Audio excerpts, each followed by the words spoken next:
It's your boy Matty G reminding you right now, go ahead and take that popcorn on at the microwave, put that extra butter on it, throw some M&Ms in there to treat yourself, and get ready because Scott Larson is bringing the hashtag truth right now. Watch it all fall down around you now. Was it ever really worth it? Having your kingdom crumble to the ground because you never had the courage. Stand up, stand up, stand up, stand up, stand up. The star of High Velocity Wrestling returned with Arrival on Saturday, June 18th, live from the Municipal Event Center in Marion, North Carolina. Come see the HVW champion, the Greek Wolverine, Crucifix, the HVW Tag Team Champions, the New Age Villains, and much more. It's HVW's debut in Marion, and you don't want to miss it. Stay tuned to High Velocity Wrestling's social media for more updates, including match announcements, ticket information, and a lot more to come. We'll see you on June 18th. All right. Hello, everybody, and welcome to Hashtag Truth. Tonight, I'm joined by my partner over here. I am Righteous. He's already raised his hand. I'm going to ignore him for a second. And we are interviewing the one, the only Mr. Josh Steinborn. All right. What you got? Look, I got to talk to Matty G about doing that popcorn. Why you got to put M&Ms in that? I don't understand that. My Sweet M&Ms and salty, brother. Sweet and salty. Come on now. No. I don't like my M&Ms buttery. Piece of work. I'm telling you, man. Something right with that boy. You ever heard the saying a POW? POW. Yeah. Piece of work. A lot of people take it as a prisoner of war, but Chuck, he is a piece of work. Oh, sweet dream, says Josh is the man. I'm nobody compared to him. Sweet Dreams is the man too. Sweet Dreams, him and Deion Johnson together, man, are top notch. Soul Patrol. Without a doubt, Soul Patrol. Without a doubt, one of the best tag teams ever to do it.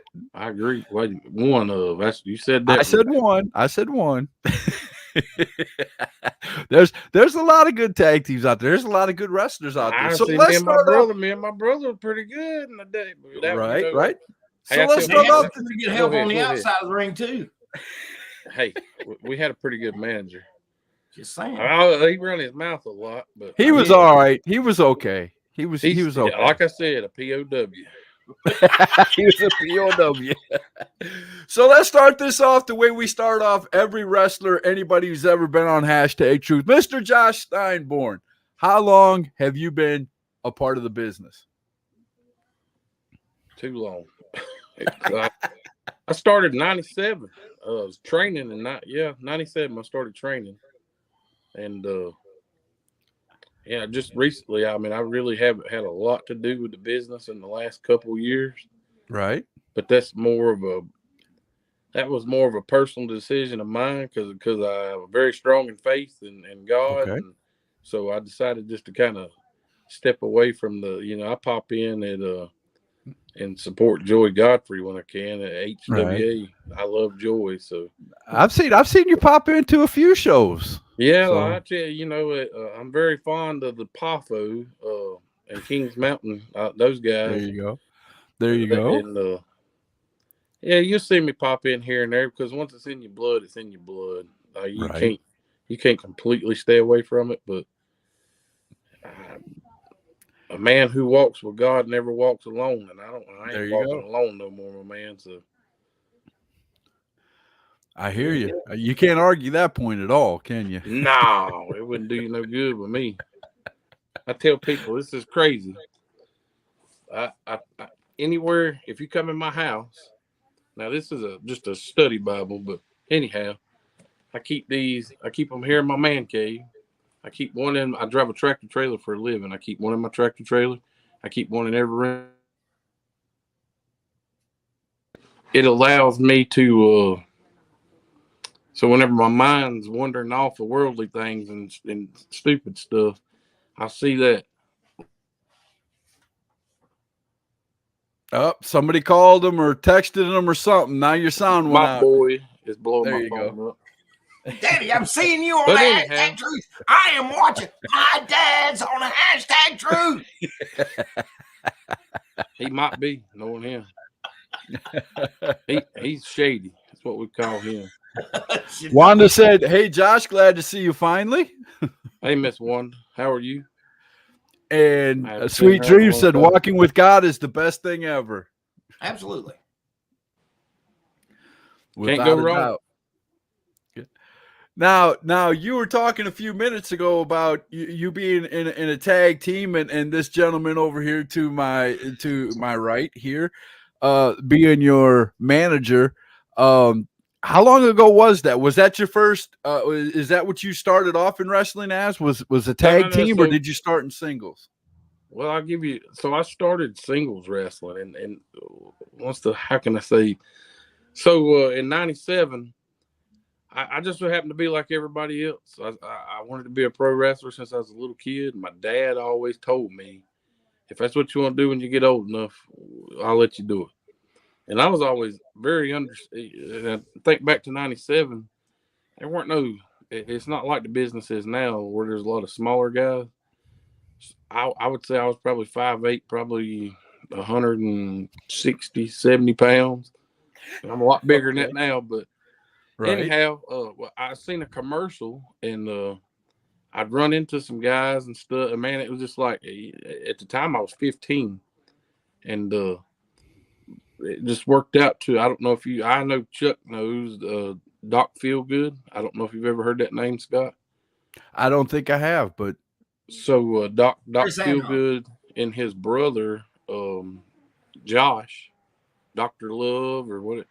They had they called themselves Bad Company. They worked for Stallion and the PWF for a long time, and then they were kind of starting their own thing. And I started training with them. I trained with them for a while, and there was a company out of Far City, which was closer. I grew up in Shelby. right. I went there and talked to them about working some shows, and the guy that owned the company, his name was Larry Skipper. And Okay. Larry told me then, he's like, "Well, we don't know you. You ain't gave us any money. You got to pay your dues with us." And I said, "Well, whatever, man." So I ended up doing that. They had training classes in Forest City. We called it the Dungeon. A lot of great talent come out of there. Jeff Hammer ended up being the head trainer, but people like Derek Driver were there. Uh, Derek started probably 2 or 3 years before or after I did. But anyhow, it just kind of took off, and the EWF thing in Forest City was really big.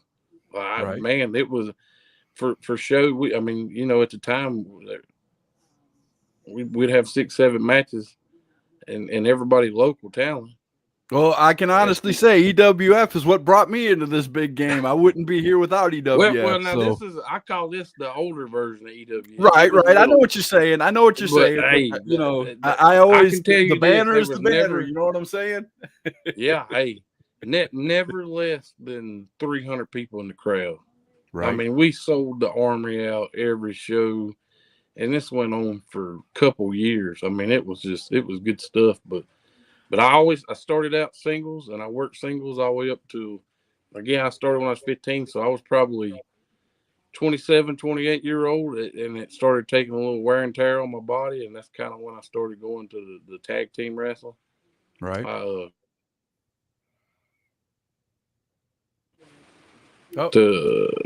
Wait a minute.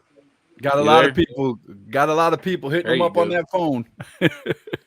See, I can see y'all, but I can't hear y'all. You can't Yeah, hear that's me? because somebody called you. You might have to pop out. You might have to cut it and come back in. Hang But on. you can't Phone on hear Do us. Not Disturb. Can y'all hear me? Yeah, Yeah. I can hear you. See, Yeah. I can't hear y'all. I can see you moving, but I can't hear y'all. Hang up and come back on. Can you hear us now? Still didn't work. You hang up. You're gonna have I'm looking for a to. mic. Yeah, you're gonna have to go out and come back in. I'll send you a message and let you know.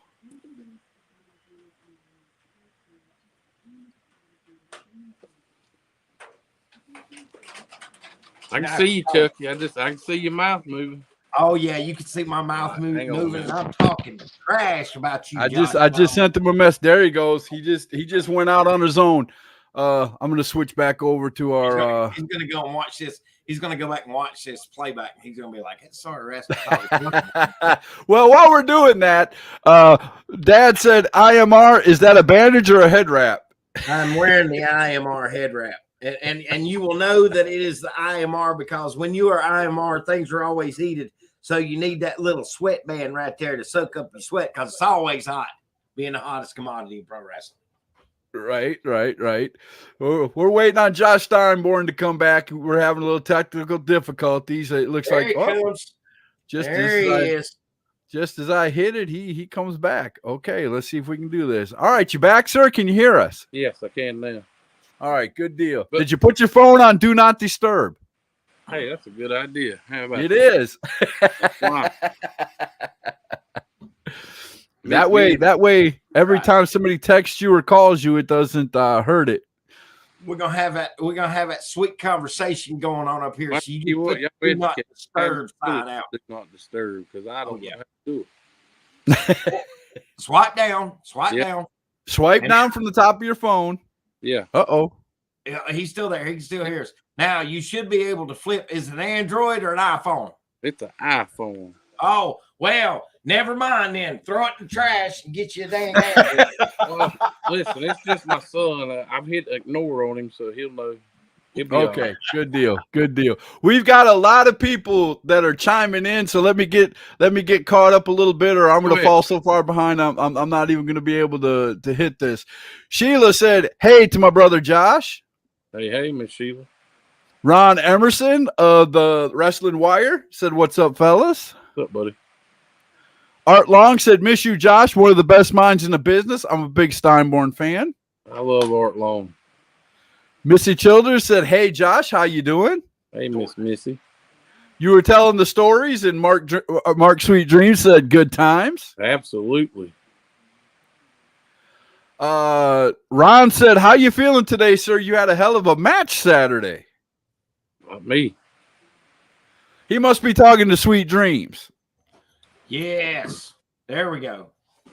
And sweet dreams. What's up, Josh? Miss you, buddy. Wish you were back with us. I'm excited for the result. He's talking about the results show from Smoky Mountain Wrestling. That's cool. Gosh, we have a lot of people on here. Wanda said, "Miss you, Chuck." Oh, thanks, Wanda. Luke said, "Hello." Hey, Luke. Oh, you know this guy, Josh, has never took direction well. That's usually because he knocked me silly. Art Long said, "Love you too, boss." And I still talk about your shows, Josh. There you go. All right, we're caught up. Called up. Caught up. But back So to you- what I was telling y'all, I Go ahead. started getting old. But when my body started telling me at about 26, 27-year-old, you need to slow down on this wrestling stuff. And that's Right. what made me get into the tag team part of wrestling and done that for about, 6 years, 7 years. And then when I got out completely at age 34. So I have it. I got out of the ring at 34, and I still run shows for about 10 years. That's about right, ain't it, Chuck? Yeah. About 10 years. So I really enjoyed running shows and promoting shows. I won't never say I was the best at it or any good at it, but I had fun doing it. That's the main thing. Right. yeah, That- great shows, that's man. all you can do. They had great shows. Right. From Chris Hamrick versus New Jack all the way down to you versus the Barbarian going outside fighting there at I remember the match, and I remember the woman jumping on his back. I remember a woman jumping on his back. She was hot. She was mad. Yes, she was. Yes, she was. I was taking pictures. I was taking pictures for Carolina Independent Wrestling at the time. And Tim always liked to make Steinborn a stop, throughout the Carolina Independent Wrestling scene. And on this particular night, Barbarian was facing, or Josh Steinborn was facing the Barbarian. And oh man, They spilled out onto the floor, and not only did they spill out onto the floor, they spilled out all over the floor. I think they made their way back to the back of the gymnasium, around the corner, out the door, was fighting in the ditch. It was great. Wow. It was great.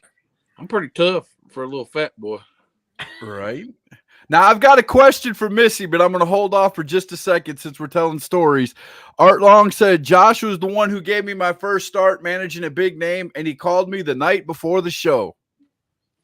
There you go. Now you're going to have to be more specific about that, Father Darkness, because you managed a few big names. I want to say he's probably talking about the Barbarian. Right. Because me and Barb, man, he always super nice to me. Always looked out for me, and man, I'm forever grateful for people like that. Missy had a question. She said, Josh, tell us, who was your favorite opponent? Man, I had about a 3-year feud with one person, and then his name was Axel Knight. So I'd probably have to say, like, that's actually what led into like the Barbarian match and stuff like that. I always I always call him, his real name was Elvis. I loved Elvis to death. Elvis. He's a lot of people don't like him because he can be, but when he gets out of his car, he is 100% in character, buddy. And he buys into what he's got. And ain't nothing wrong with that. Now, a lot of the greats do that. I mean, look at what Yeah, The Undertaker did for 30 years doing that. You know what I mean? And to this day, like, he was always, so before I started the EWF, rebranded the EWF, I run shows in Mooresboro under the label HCW, and he was my champ. And I guess you could say there was feud there, but there was me and my HCW. There was David Reimer and SWA, and there was Rex Rumble and New Blood, all running in the same area.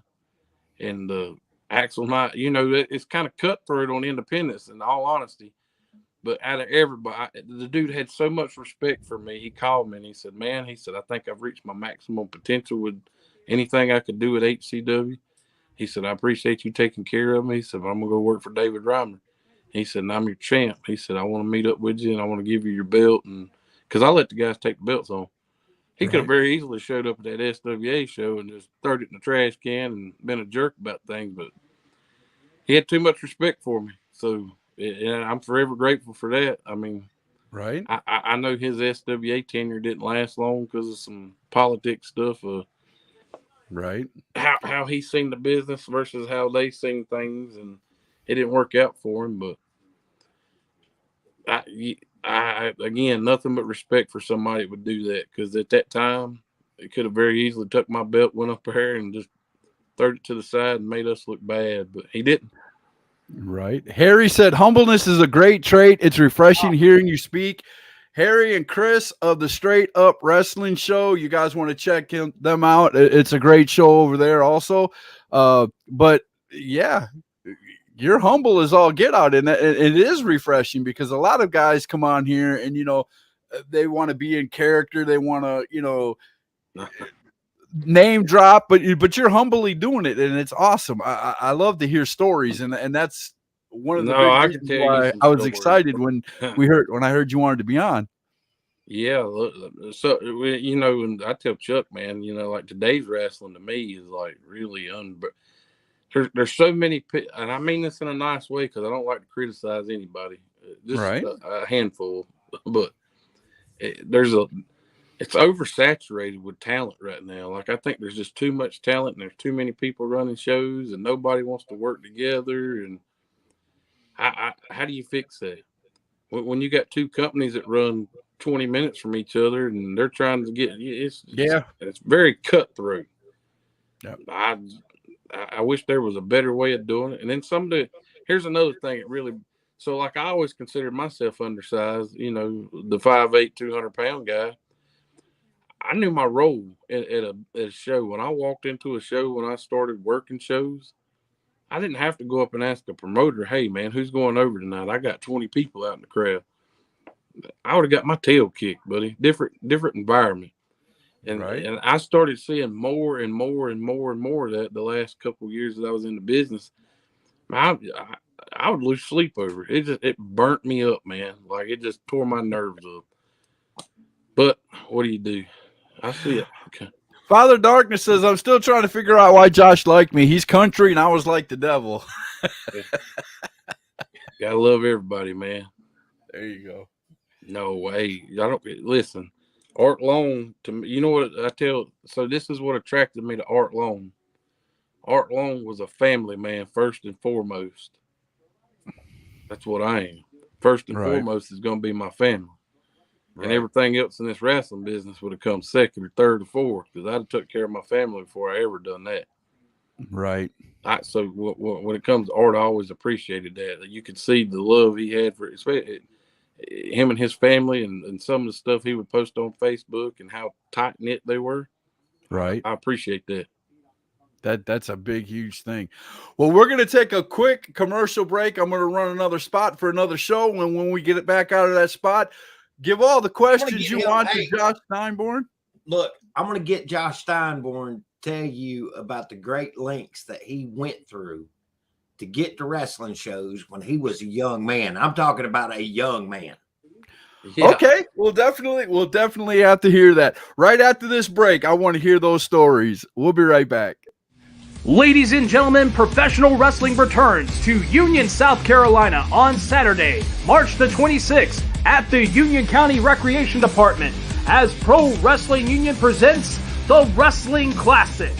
See some of the greatest professional wrestling action that you have known from Pro Wrestling Union. You'll see some of the best superstars in the independent scene, such as The Anomaly, Antonio Morgan, The Outlaw, Randy Wayne, Black Cat Dion Johnson, the tag team champions, the Heat Seekers, the Carolinas champion, the Great Dane of the Game, Bebop, and also don't forget the main event as NWA superstar Colby Corino challenges Chase Emery, the All-American Blue Chipper, for the Pro Wrestling Union heavyweight title. All of this and more on March the 26th, Union, South Carolina at the Union County Recreation Department, the Wrestling Classic. All right. Wait a minute. Hold on. That was Cole Maccabee's voice, correct? Yes, it was. Okay. Cole Maccabee reminds me, holy crap, I was having like flashbacks to the WCW days when when did Tony Schiavone, Mike Tenay, is that the guy's name?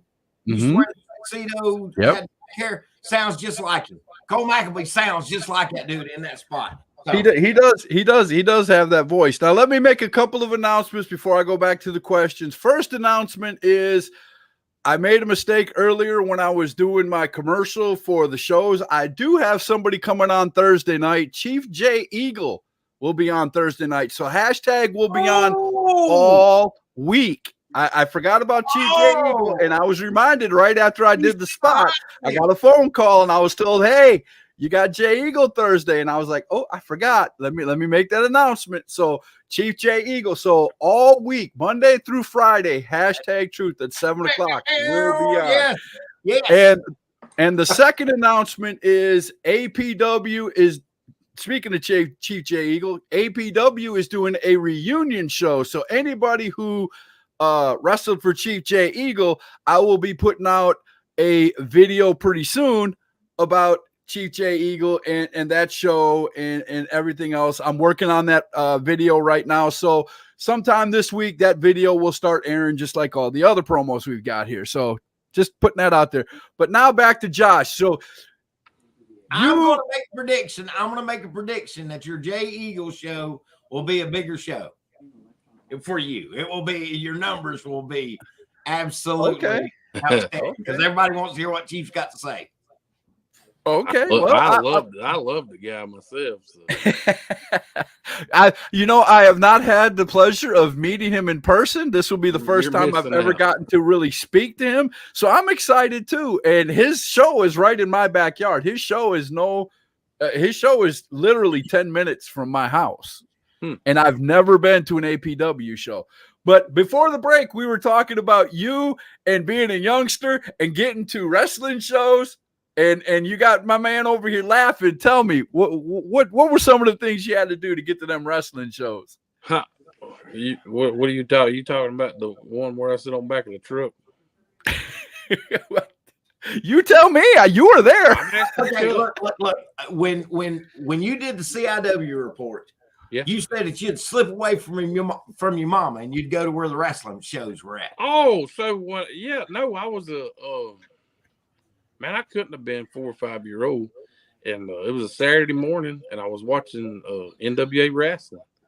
Yeah. And they kept talking about the big show at Cool Springs Gym, tonight, 7:00. And I was like, man, I took off walking, and like I said, man, that was pretty good. That's over 2 miles. But I remember getting to the building, and Wahoo McDaniel was sitting in a van. He had his head all bandaged up and stuff. And I was just starstruck, man. You know, my mom about killed me, and everybody was looking for me, but. Hey man, I had to get to that show, buddy. Right. Looking back at it, I remember, like I don't even remember the whole show. I remember being able to go. I remember we got in for free because we were standing in the line. Manny Fernandez was running late, and he hit me in the head with his suitcase. That's probably what's wrong with me. But the Raging Bull hit me in the head with a suitcase, and I fell down. And we were able to get in the show, but. I remember Rock and Roll Express was there. I remember Manny was there. I remember Wahoo was there. And I don't remember anybody else, but I remember bits and pieces of it, the show itself. I'm telling you, I was hooked, man, from a kid. Right. That's now explain to me your view. You mentioned it a few minutes ago, a little bit of it, but you came up at a different time in wrestling. The training was different. The regiment was different. You look at wrestling today, and I'm not trying to put you on the spot, but you are in the hot seat. And I'm not saying down anybody because that's not what we're about. But what is the difference between Josh Steinborn's wrestling back when you started and what you see today? Well, so it's a lot easier to get into the business now than it was then. I mean, then you kind of, so I remember, let's take training, for instance. It was like a boot camp starting out. Now, you know, the first couple months were pretty rough, but after that, it kind of leveled out and it wasn't so bad. But now it's too easy. The mystique of wrestling is missing. You know, I tell everybody. So when I was a kid, you guys, Scott, you might remember this. I know Chuck does, but like the whole angle that with Dusty Rhodes and the Road Warriors when they took the spike off and put it in his eye. Man, right. If I would have seen Road Warrior Animal or Hawk out in public, that man, I've been ready to go. I was emotionally invested. Nobody's emotionally invested like that anymore. Like you don't see people get that upset or I don't know. To me, man, the business as a whole it has just completely changed over probably the last 10 years more so than the last 20. But it's a lot different. It's too easy to get into. My next door neighbor's 80 years old, and if he had $100 to put down, he could be training tomorrow somewhere with somebody. So. Wow. Now I do agree with you on one thing, and I've been saying it on this show, and me and Chuck has had conversations about this. You were right when you said there's a whole slew of new shows coming out. I mean, you could literally, and this is not even a joke. It used to be an old saying, but it's literally not a joke. You could throw a rock and hit a promotion, go to that promotion, throw another rock, and you're going to hit another promotion. But tell me they're this, popping who up does that all benefit? in the same area. Who does that benefit though? I don't know because it's taken away from the fans because you have to decide instead of having a slew of wrestlers that you like, you have to decide. You basically have to be a fanboy and go, okay, that's the wrestler I'm going to follow, so I'm going to follow him. So let me ask you this: or her. Saying that, let's say you got two people running shows right beside each other on the same night, and the crowd So what if I'm heel at their show and I'm babyface at the other, and I'm working for both guys? How much sense does that make? That don't make any sense at all. None That don't make whatsoever. any sense at all because It you're going to happens confuse all me the as a time. fan. You're going to confuse me as a fan. That's right. But it happens. It happens every weekend.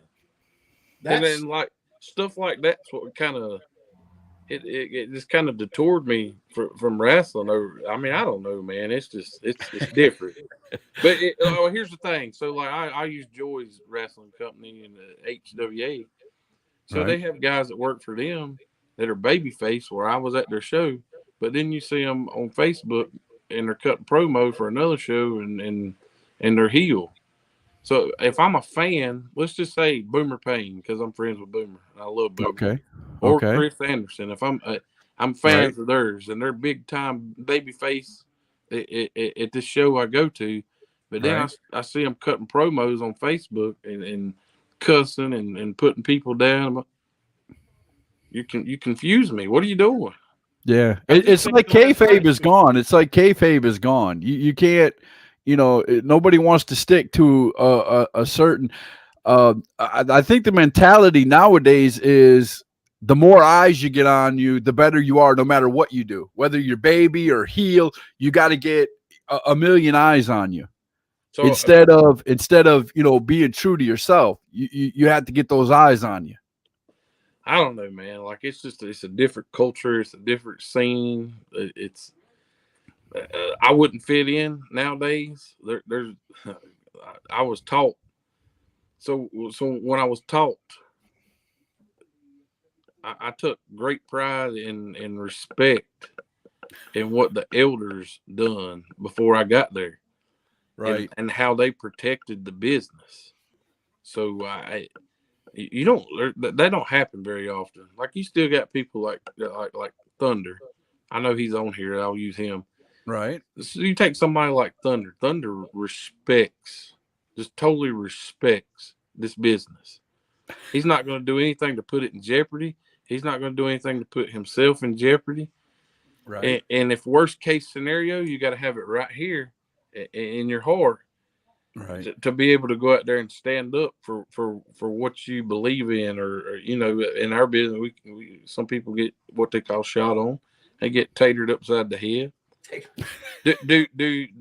But how many of these guys, if I walk into an average show now, how many of those guys in that locker room are willing to take a butt whooping or give a butt whooping in honor of what they've trained and worked so hard to do? I don't think there's many people today that receive and I learned this word because of course I've never been a wrestler, but people don't give receipts anymore, or very few do. And back in the day, that's how you guys used to keep each other in line. If somebody was too stiff in the ring, you gave them a receipt. They learned to adjust. They don't do that anymore. Nowadays, if somebody gets a receipt, they come on Facebook, they whine, they cry, or they go to anybody else and they whine and they cry. These guys, beat me up for real, blah, blah, blah. It just happens. Yeah. It happened. Like, and if you can't deal with that, you're in the wrong business. Who taught you the toughest lesson that you've learned in wrestling by giving you a receipt, sir? I tell people this all the time, man. It's hard to say. Like I had a couple people try me when I was younger. Let me say this. I had a couple people try me when I was, very young, 15, 16-year-old. Right. But I stood my ground. So I remember one time a friend of mine, Ace Cauldron, I know Chuck knows him. He probably got out of the business before you started coming around, Scott. But right. I didn't know him that well, and man, he was wringing my jaw, and I was kind of like, well, what do I do? I'm thinking to myself, I can take it. I had a mean sister growing up. These guys wasn't nothing, but I got you. I thought to myself, and I reared, but he slapped me right in the middle of the match for no reason, just slapped me right in the mouth, and I thought, okay. Payback. I wrung his jaws, and he still tells me this day, he's like, man, you caught me off guard because that's all I wanted to see you do. He said, I wanted to see you fight back, and that was it. I love Nick. You earned Listen, respect let that me way get back on in the this day. Nick That's Fury how you shit. earned respect. Was you took it and then you turned around and gave it. so many people fuss about the way Nick Fury works. They say, "Oh, he's tough, he's stiff, man." They see their name. I don't think I ever worked Nick ever, but if brother puts you in the corner and he rings your jaw, give it back. I might bet you he lightens up, and I might bet you have a really good match with him. But if you let him just eat you alive, guess what he's going to do? He's going to eat you alive. We need more people like Nick when it comes to working to get some of these clowns, what I call them, out of the business. There's a lot. There's a whole bunch of them out here. Brian asks, are you willing to come back and promote shows again? Let me revert right here. Y'all see that? Yep. My name is wrote down in the Lamb's Book of Life. There you go. That is the most important thing to me right now. Wrestling's not. If I can't give it 100%, I don't need to be doing it. And I'd rather my walk with God is more important than wrestling. So that's as nice as I can be about it. Right. Without a doubt. I understand.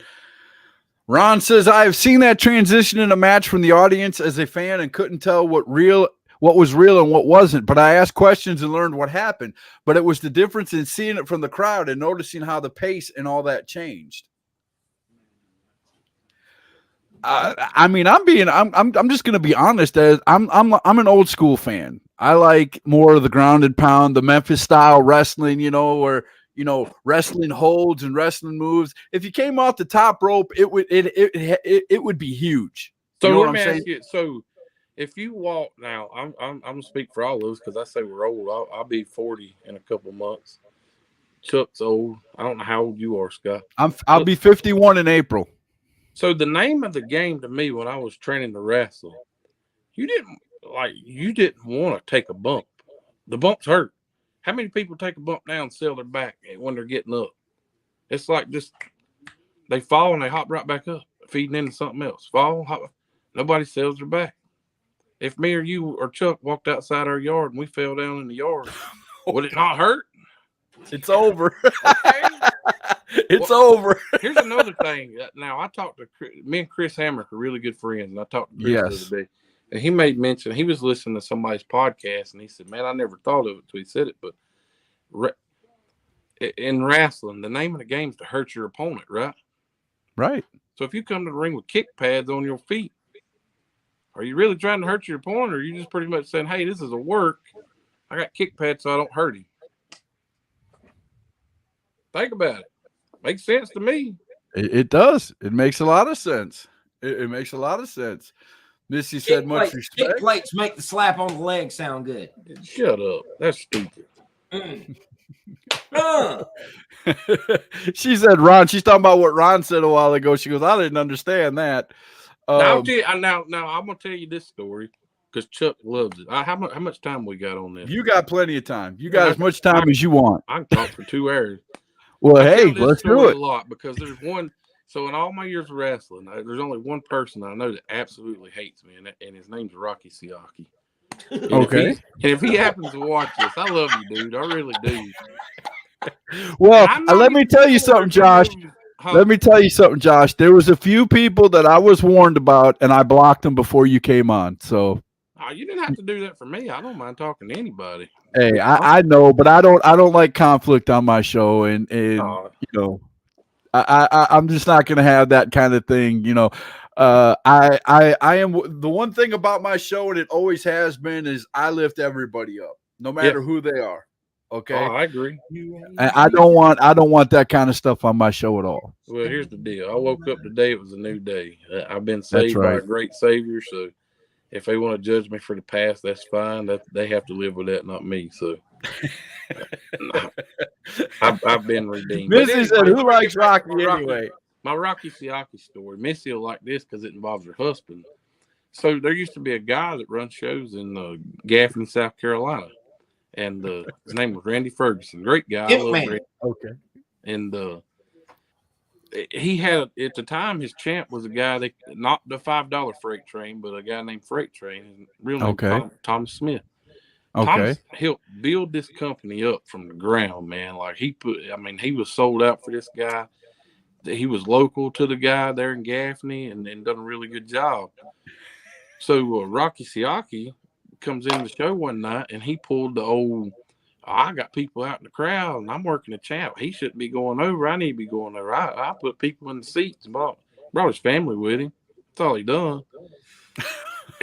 I sit over in the corner, man, just listening to this. And I just, man, it just kept bugging me. I said, Thomas, I wouldn't do that.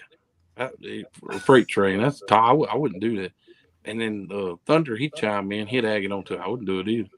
Just telling you, I wouldn't do it. 'Cause, I mean, honestly, here you are. You've put 2 or 3 years into your life and helping get this company where it is, and you got a good crowd. And the guy shows up late for the show, number one. Number two, I didn't even know that he was booked. He just come in and told the old dude, "Hey, I'm here to work, and I got family out here in the crowd."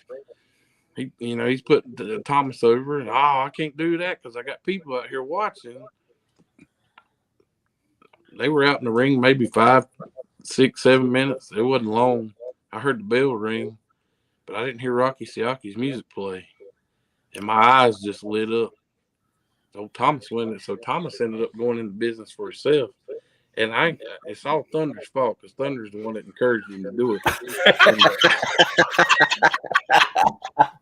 Now I've got to say something. My dad said this is the quietest IMR and the brain has ever been. It's great. Well, you know what, Dad? I have to say this. It's not many times, and I'll be honest, not many times that I've had a great person come on with a lot of good stories and can articulate as well as Josh Steinborn. So that's why we're sitting here listening. We love the stories. We love the history. And I'm a history buff now when it comes to indie wrestling in my area. So this is a huge plus. This is the first in the life of Josh Steinborn. Nobody has ever used the word articulate with Josh Steinborn. I don't even know what that means, man. You are well spoken, sir. You are well spoken. You don't hear me talk. I'm pretty country, so no, I know what it means. But anyhow, that's the Rocky Siaki. He don't like me. He all for that reason of that show. All honesty, he's probably a pretty good dude. I take a lot of pride in what I worked my tail off and got my tail beat up for. Right. To allow some idiot to come in at the day, well, as George South would say, a goof come in and tell a promoter what he's going to do. That alone burns me up. But again, so number one, this was when I got into wrestling. I told you I never went to a promoter and said, "Hey, who's going over, me or him?" Why? What does it matter? We're there to help each other. We're there to help each other get over with the crowd. If more people would just shut up and listen and just go do and have fun, it don't matter if you win or lose. When I come on your show, did you ask me how many times I won or how many times I lost?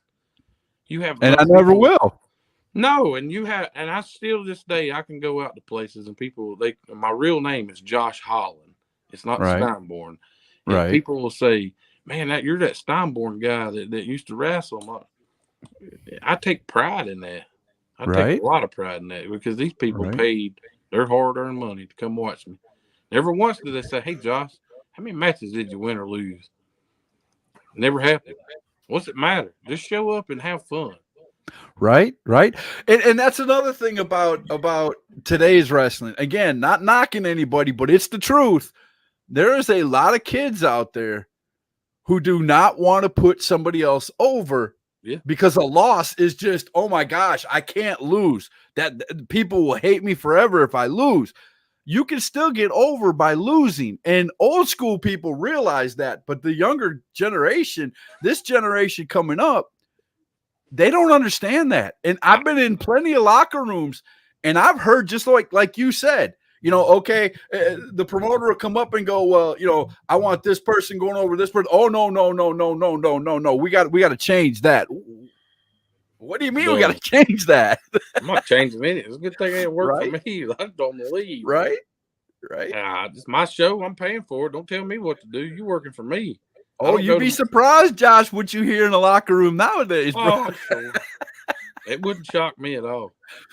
Oh, Missy said, there to tell a story and leave the fans begging for more. There you go. That's what I'm talking about. That's exactly right. Without a doubt.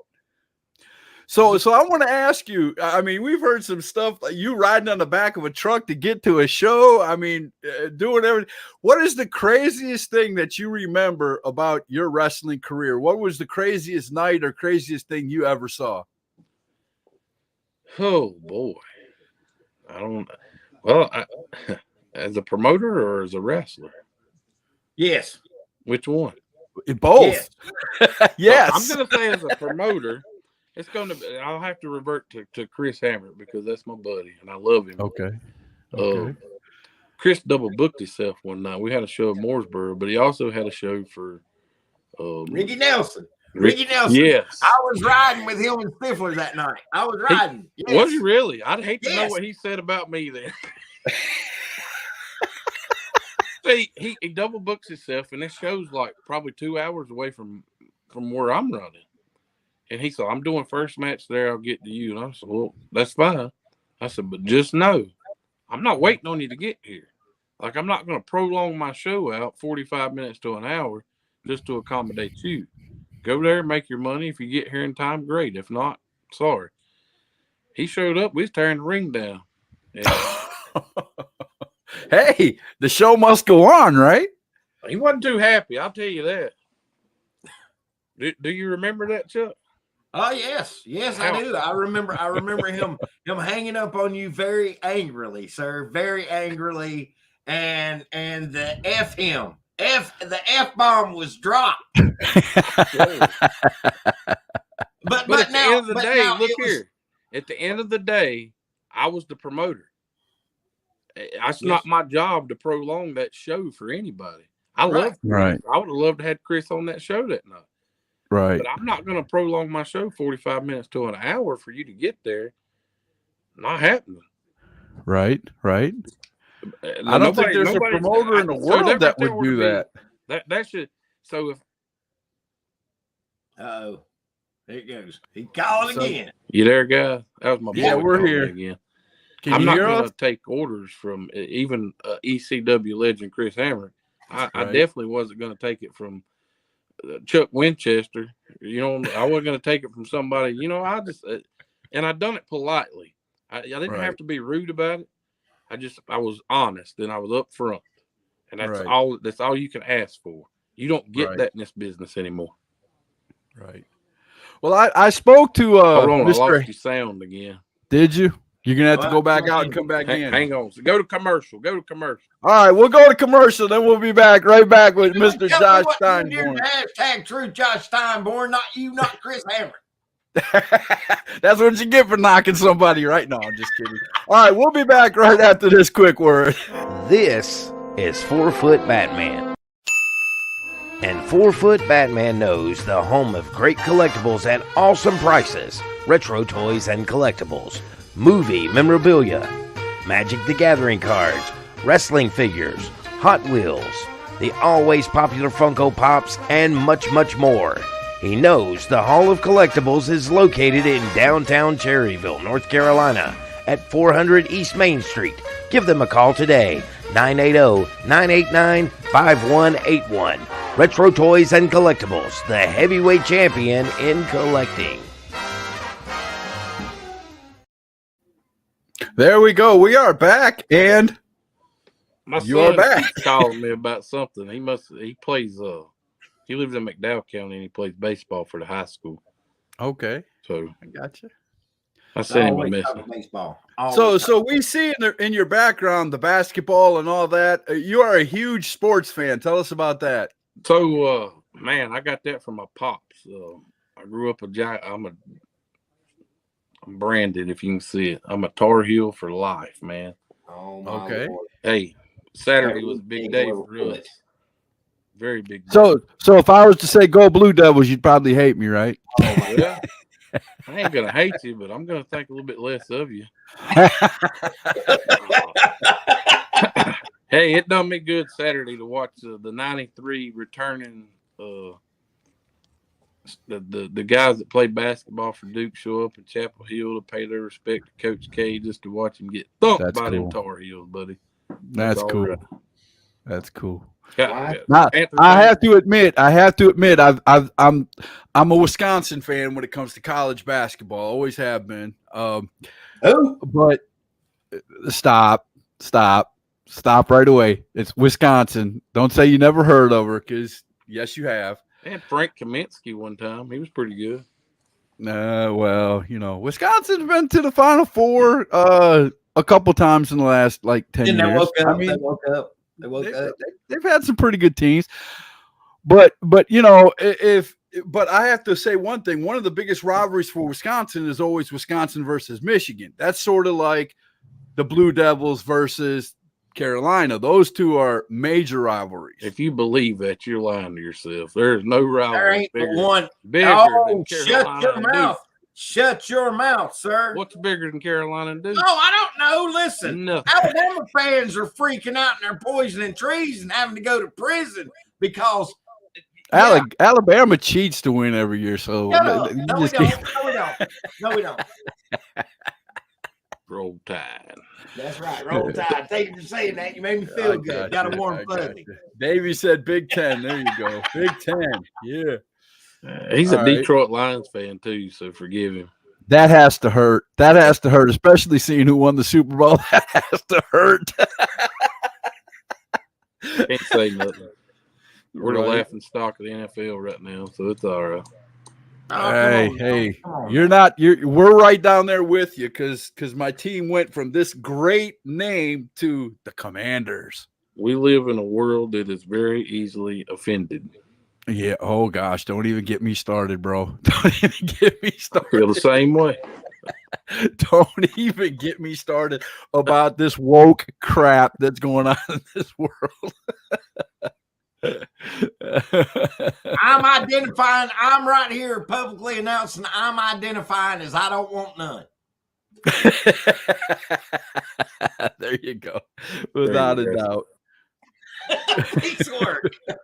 We build Super Bowl winners, just not at Detroit. You right. build them up in Detroit and send them away to win the Super Bowl. That's how you do it, Davey. Everybody, Barry Sanders. Oh my gosh, man. Yeah. One of the greatest to ever play the game, right? Agree. Oh my gosh. Ron said, "Really, Scott? You think these people are offended now? It's going to get way worse." Yeah, I probably, without a doubt.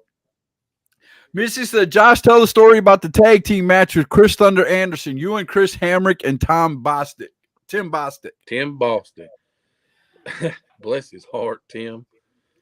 Tim was a local electrician, and somehow or another, man, he ended up getting himself into these shows and working matches. He was not good.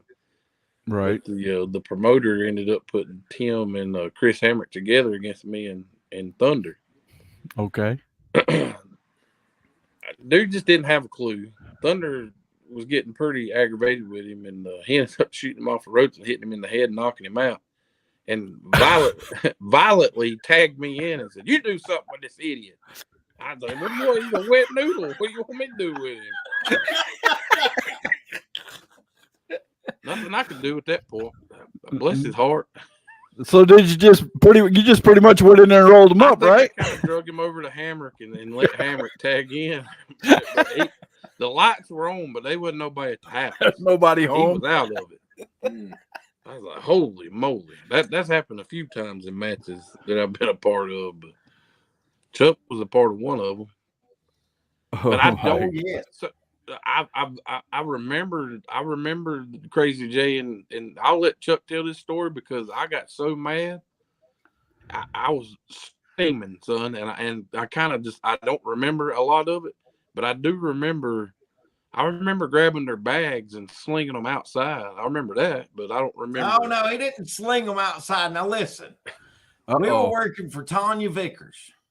Okay. Tanya Vickers had bought Steinborn's show, and Steinborn still stayed on to be talent for her. So we went from yeah, it was. So anyway, we are down at a horse auction out in the middle of nowhere in Forest City, North Carolina. That was the address on it. Am I right? Oh, you're right. Horse auction, North Yeah. Carolina. Okay. Yeah. It was at the corner of Wrong Turn Avenue, and I hear banjos run. It was pretty out in bad. the middle of nowhere. It was out Okay. in the middle of nowhere. All right. Watch your mouth, because I still live here. So anyway, now look, this whole thing started with me, John, at one Crazy J the week earlier because Tanya ran shows. Right. And me and Chris Venom was doing this spot, and all of a sudden, Crazy J feels like he just needs to speak up and start trying to heckle me. Well, my rule when I've got the stick is I'm not going to be undone, so I'm not going to be left with an answer. So the whole thing of it was he told me to shut up. I told him to pay attention. Shut up and wrestle is what he said. I told him, I said, you want to shut up and pay attention to what's going on up here because you might learn something. Oh, wow. That's when he said back to me, he said, well, you don't know where I've been to get to where I'm at. Huh? Yeah, ask my wife. That's when I told him, I said, yeah, but you've told her that was 3 feet. I did that. Careful. I did that. So anyway, he said, you want to find out how good I am, you need to come to such and such on August 8th. And that's when I responded, and what backyard is that going to be in? Oh, gosh. So at that point, his little buddy, whoever it was, I think he was a trainee or something. Sarge. He was getting all riled up. Well, next week we roll in, and it appears that Crazy J and his partner want to work the Steinborn brothers. No, they didn't. They wanted to get their hands on me is what they wanted to do because I had been talking some mad, crazy junk the week before. I was just doing what I do. Right. So anyway, they come back, and Travis was not there that night. Timmy Anton was there, and Timmy was named the honorable Steinborn brother for the evening. I grew up with Timmy, so we've been friends for many years. So anyway, at some point, I think Tim started it off. Timmy started it off. And something happened where, oh boy, did he hit him? He hit him. Yeah. He hit him. Well, at that point, Timmy got him down on the ground. I mean, he physically put him on the ground. I don't remember what happened. The only thing that I remember was the John Casey field goal kick that Josh Steinborn put on this kid's head as he was picking himself up off the ground. And he had no business being in the ring. None. And again, I'm sorry that I can't give you all the details. I can't give you all the details, but what I do remember most is Steinborn yelling at him from across the ring. Now get this not so nice explicitive out of my ring. So they leave. They go to their car and they leave their bags in the dang dressing room. Well, Steinborn says these don't need to be back here. This is for the workers. And he takes their bags out and he throws them in the middle of the stable. And I want to remind you once again that this was a stable for horses, stables for horses that are waiting to be auctioned. And it was raining that night.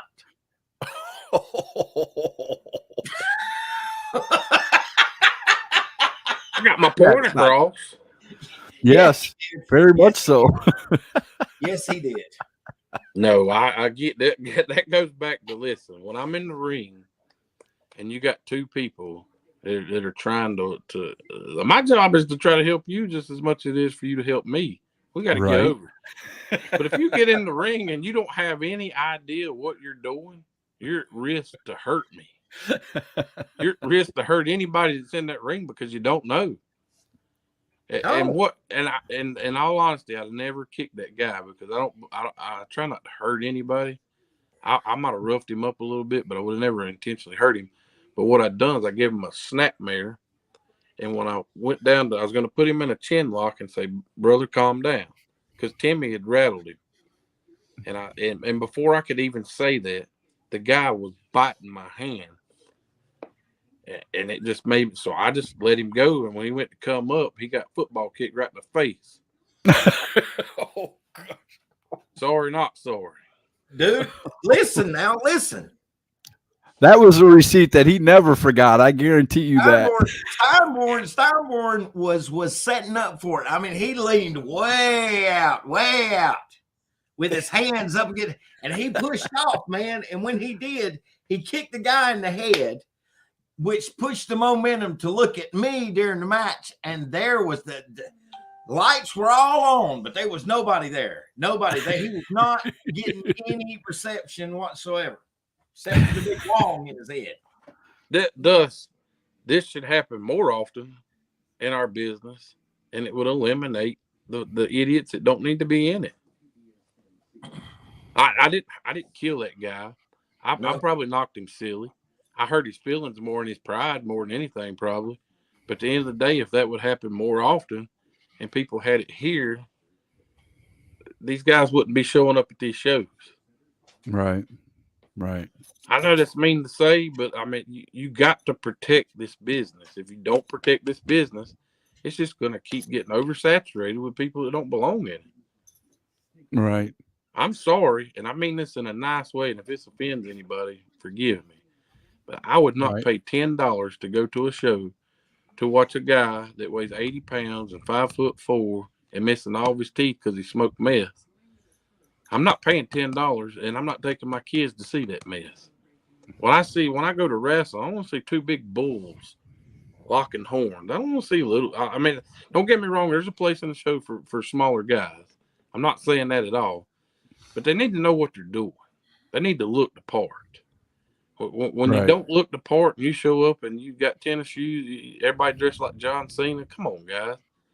There's too many places that you can go and buy gear and make yourself look halfway presentable. They don't do it. I don't understand why. Now I've heard some people say that Matt Hardy is to blame for that because Matt Hardy and the Hardy Boys back in the day, they donned the jeans, they donned the T-shirts with the ripped up stuff, and I put the blame on Vince McMahon. Hardy's knew how to work. right, exactly. I got you, No, but I'm just talking about Matt and the Jeff dress. both come through this area where I live when I was. Oh yeah, in the mid '90s. And so Matt, Jeff, and Chris Hamrick were the three that always stood out to me because they always done something different than everybody else. But it's because they had to, because they were smaller. Now, have you ever met Matt Hardy or Jeff Hardy in person? No, I have not. They're not as little as you think they are. Yeah, I encourage you if you meet. I mean, they're both probably 6'2", somewhere in there, and I think they were small. Think about that. That was in '95. Right. They were considered small guys. Now they would be considered big guys. It's one of those things. It's one of those things like, I don't know. Okay, so you see Roddy Piper in the ring at WrestleMania, and you see him, and he don't look. I mean, he doesn't look anywhere like he does in They Live. Now I understand that he had to bulk up a bit, but still, yet the main build is there. It always amazes me how much bigger once you take a wrestler out of the ring and put him in front of a camera that he bulks up. And I mean, it can be anybody. Edge is not a very bulky man, but he looks huge when you take him out of that element. Yep. Right. I'm like you. I like the old school, like you said, put two Brahma bulls in the ring, let them go at it, and the little guys, and I say this with respect, like you said, the little guys, there's a place in the show for them. As a matter of fact, I mean, look at Rey Mysterio. Rey Mysterio is one of the smallest wrestlers out there, but he knows he knew how to get sympathy. He knew how to be a baby. He knew how to get the crowd behind him. And, you know, if he always went up against the bigger wrestler, but he knew how to chop that tree. Yeah. And he knew how to get the, you know, crowd involved. And my God, the man could sell. I mean, if the big guy got a hold of him with a big right hand, he looked like he was dying. And that's what's missing from a lot of these little guys today. Like you said, they don't know how to work. Yeah. They don't. They're not properly trained to know how to. Now, I'm not saying everybody, so I don't want a bunch of phone calls, a bunch of messages after this saying, you know, I know how to work. I'm only 200 pounds. That's I'm not saying everybody, but there is a large group of, and I say this with respect, kids just getting into the business that want to do the off the top rope, but they don't even know how to do an arm lock. I agree. It's the truth, you know. If you can't wrestle, if you can't get in there and do some wrestling holds, if you can't chain wrestle, why are you in the ring? I agree. 100%. Because you're climbing the rope and doing these flippity floppity things. After a while, it gets old. What do you go to after that? For a fan, if I see you flip off a top rope 3-4 times in a row, and that's all you got, I'm not going to follow you. No, and I'm gonna tell you something else I noticed too. You go so when I first got into the business, I used to sit at the curtain and watch the matches before me. And I would. Brandon Owens said, "I still get told to eat a cheeseburger." He needs to, bless his heart. Now, I'll tell you what, the last time I saw Brandon Owens, he was in a couple of matches, and he was fighting Eric Anton out at HWA for the Mid-Atlantic Championship. And let me tell you, those were some damn good matches. Let me tell you about Brandon Owens. He had the best trainer you could have in pro wrestling. Just saying. There you go. He does. You're not lying. He was taught to be respectful. Yes. Period. Very humble. I didn't teach him nothing else. I taught him to be respectful. So Steinborn, let's go back. Let's go back into the hardcore championship wrestling days. Yeah. Now, everybody knew that it was the place to go when you wanted to see violence. I will still say in my record of everything that I have done in the manager's business, I am probably like the only manager to be thrown out of a hardcore show. That's true fact. That is a true fact. And it was at this man's show. But anyway. What'd you get thrown out for? Well, because they didn't like me. They didn't like me out there. Okay. They didn't like me out there. They was tired of me running my mouth. So they told the referee to eject me, and he did. But that's not what I'm here to talk about. Go ahead. Now, in the history of hardcore championship wrestling, you had a couple of times that you had a pretty big show, but at one of these shows, you had the featured match between Chris Hamrick, ECW Original, and New Jack. Yeah. I was one of the first people that actually had the guts to bring New Jack to town. Nobody wanted to deal with it. Okay, so here's the question that I have, because there was a time in the before the start of the show. Oh, when he busted the table? Yeah. Oh, look at that. Look at that. Hey. I thought Chris Hamrick owed him money. I'm a part of that.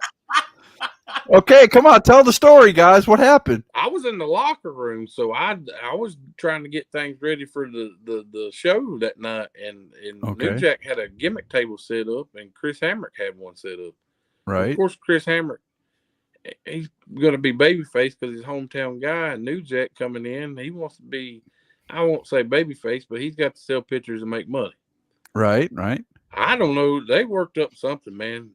He was pulling stuff out of a bag. It might have been my dad. God rest his soul. I miss that old man, but he said, "You need to get out here, man. These jokers crazy." I said, "What's going on?"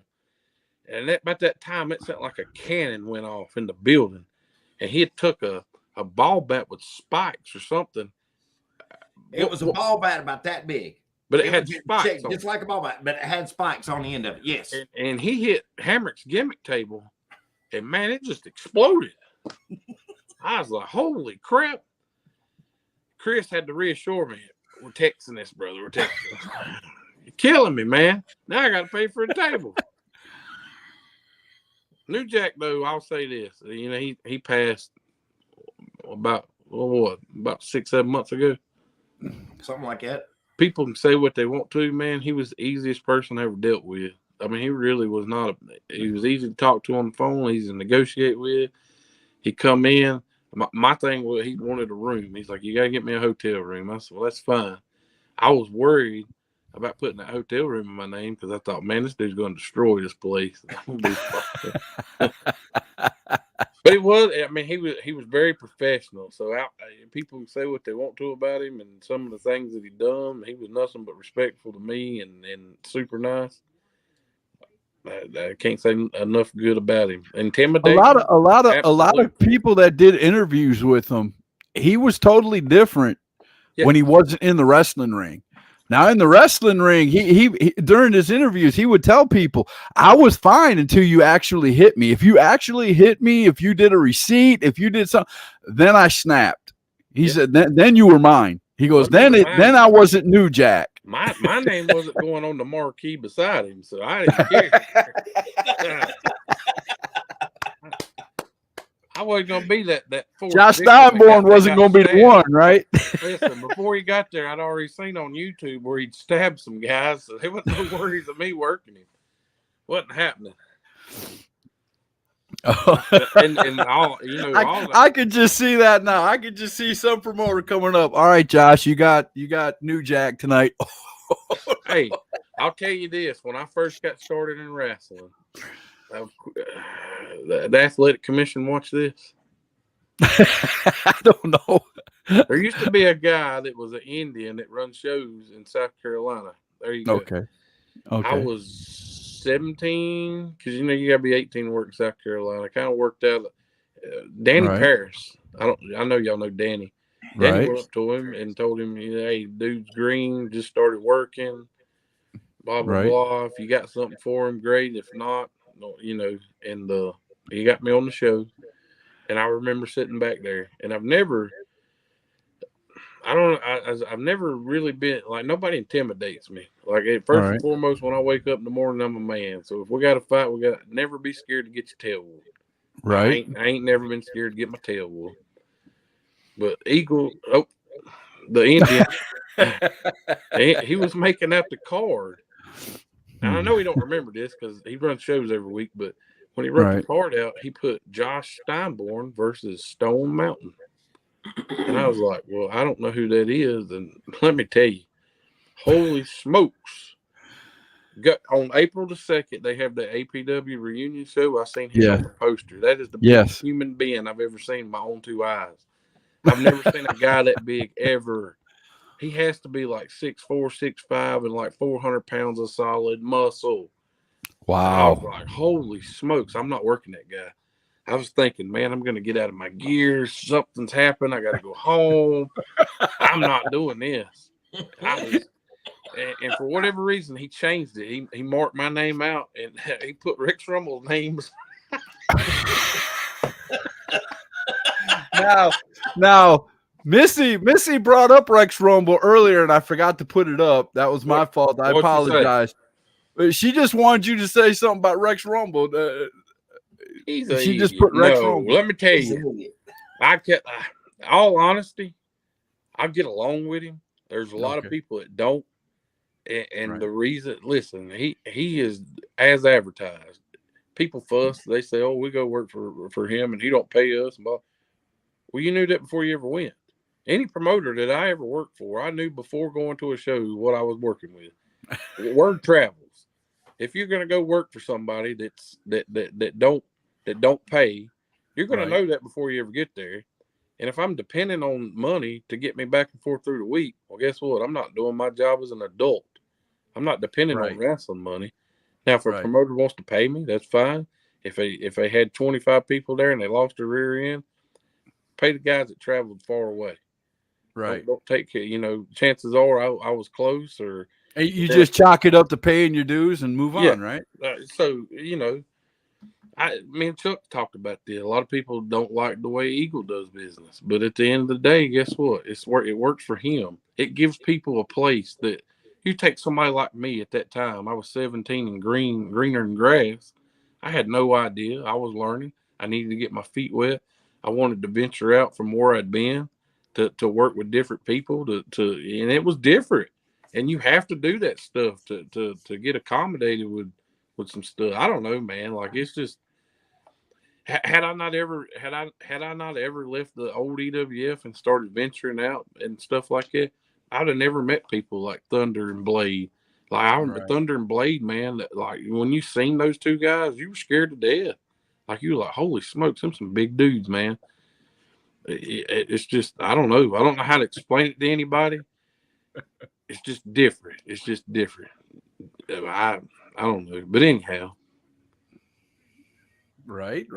I mean, Missy makes a good point. Some of these guys should be paying the promoters to work. I agree. It's different.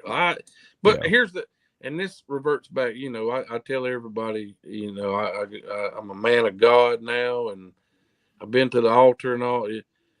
That has a lot to do with why I don't come to wrestling shows or attend shows and stuff. But at the same time, like stuff like seeing some of this stuff or seeing these guys, man, it gets my blood pressure up. And is it really worth it is it really worth that to me? No. Like I can sit and talk to you guys about how I feel about how this business should be or how it should be run or how people should do. But at the end of the day, it ain't going to change nothing. Mark ain't never had to pay a promoter in his Right. life. I was about to say that. That's a joke. Mark is probably one of my in the top 10 of what's the best way to word this? He's probably in my top 10 of people that should have made it big that didn't make it big. There you go. He might even be in my top 5. There you go. Okay. But there's a question for you guys. Let me ask y'all a question. Now, y'all been around the wrestling business for a while now. Who's the one guy that you've seen at shows that just blows your mind that they're not under contract with anybody? Right now, and I think he's just a few months away. The only person that comes to mind right now for me is Chase Emery. How about you, Chuck? Derek Driver. Number 1. Derek Driver. Number 1. Well, you know what? Funny you mentioned that because I asked a long time ago in EWF when Derek was really hot in EWF. I asked that question and I was told that he had an opportunity to become something more than an indie wrestler. Now, I could be wrong if Derek's watching or if this gets back to Derek. This was just what I was told. So this is, third-party information. But I was told that he actually got a shot. He had an opportunity, but he chose not to because of his family. Very possible. But his tag team partner has done very good for himself. His old tag team partner, Stephen Waters, which is part of the Revival now. I'd say he done pretty good. Very much so. And I've always liked watching Derek Driver. Derek Driver has what I consider to be the whole package. He has the body. He can wrestle. He can work. I'm going to give y'all a name. He knows psychology in the ring, and he's a darn good heel. Very good heel. It's amazing because he don't talk in real life. Like he's not a sociable person. He's very private. Which he a lot of times even in the ring, a lot of times he has a manager. I tell him all the time the worst match I ever seen in my life was him against Mickey Richards, and I like both those guys, but they just didn't mesh well together. I'll give you another name. Now this guy, I agree with Derek. Derek's pretty good, but if Mark's still watching, Mark probably remembers this guy. I don't know that you guys will, but there used to be a guy in the old Stallion shows, PWF. His name was Terry Austin. I'm telling you right there, that man had the goods, boy. He had the look. One of the best workers that I ever seen in my life, ever. So what happened? I don't know why he just never made it big, but I remember being a kid watching him, like, and it just blows me away. But here's the thing: back in the early '90s, the only shows that you really had in this area were Stallion and then OC. He said, "Heck yeah, that Terry Austin man, y'all need to Google him, YouTube him." Terry Austin was just a different beast. I mean, he was phenomenal. But anyway, back in the early '90s when Stallion and the PWF were running shows, and my dad would drop me off, or we'd go, and it would blow my mind. Like, here I am. There you go, Kenny. Yeah, that's his real name. I would watch the shows. Always started at 8 o'clock at the local armory here, and I would watch at 6:05. TBS, NWA wrestling, WCW, whatever. Well, I would watch it before we'd go to the shows or whatnot, and you would see Stallion and George South and these guys on TV. It just blew my mind how they got from being on TV to the armory in less than an hour. I don't know how they done that. Looking back at it, it's pre-recorded, but anyhow, there was always. So I don't know if y'all know Jack from Spartanburg. Have you ever met him, Scott? Yes. Jack from Spartanburg. If Jack was at the show, if Misty and her family was at the shows, her sister, if Linda Lovelace was at the shows, Linda Wages, if these people were at the shows, you knew you were at the right show. Like there was no, because that's where they were the true diehard wrestling fanatics, man. And if you walked in the building and you seen these people, I made a good decision coming here. It's just the way. It's a time, PWF, Okay. man. They had some really good stuff. Ricky Oakes, who this is a new guy watching the show, I imagine, because I've never seen his name before. So he has a question for you, and I'm gonna throw this at you, and ask the promoter Josh Steinborn this question. Ricky wants to know who was the worst wrestler to bring in, and who was the best. Expertise speaking. I'm good. Big name, I guess he's saying. No, he's talking about, in your eyes, the best. Who was the worst wrestler you ever brought in? You thought, man, this guy was probably good. I'm going to bring him in. And he ended up being just a total, Chuck Winchester. You kidding? No! I'm joking. I'm gonna say the worst was Sabu. Sabu, without a doubt. Sabu. He threw his trash out of his car onto the ground at the armory. He was not a very nice person. He was very rude. Wow. He was 2.5 hours late. I had to refund people money for a meet and greet, a dinner thing. I could also say the same for Jake the Snake, because I had Jake the Snake booked, and he canceled on me the morning of the show. Wow. And didn't even do it himself. Had his daughter do it. Wow. So there you go. I mean, that's two. Man, wow, that was a crazy night. So who is the best guy that you believe you've ever put on one of your shows when you were booking or promoting shows? As far as name wise, I always revert back to Bobby Eaton was always great to work with. Barbarian was always great. Punky, if you know who Punky is, Ricky Morton, he was always good. Those guys were taught right, so they didn't come. They, number one, they're not charging an arm and a leg. What about Big Country? I just have to ask. Would you put Big Country in that list? As far as good people to book? Mm-hmm. Yeah, I ain't got no problem with Country.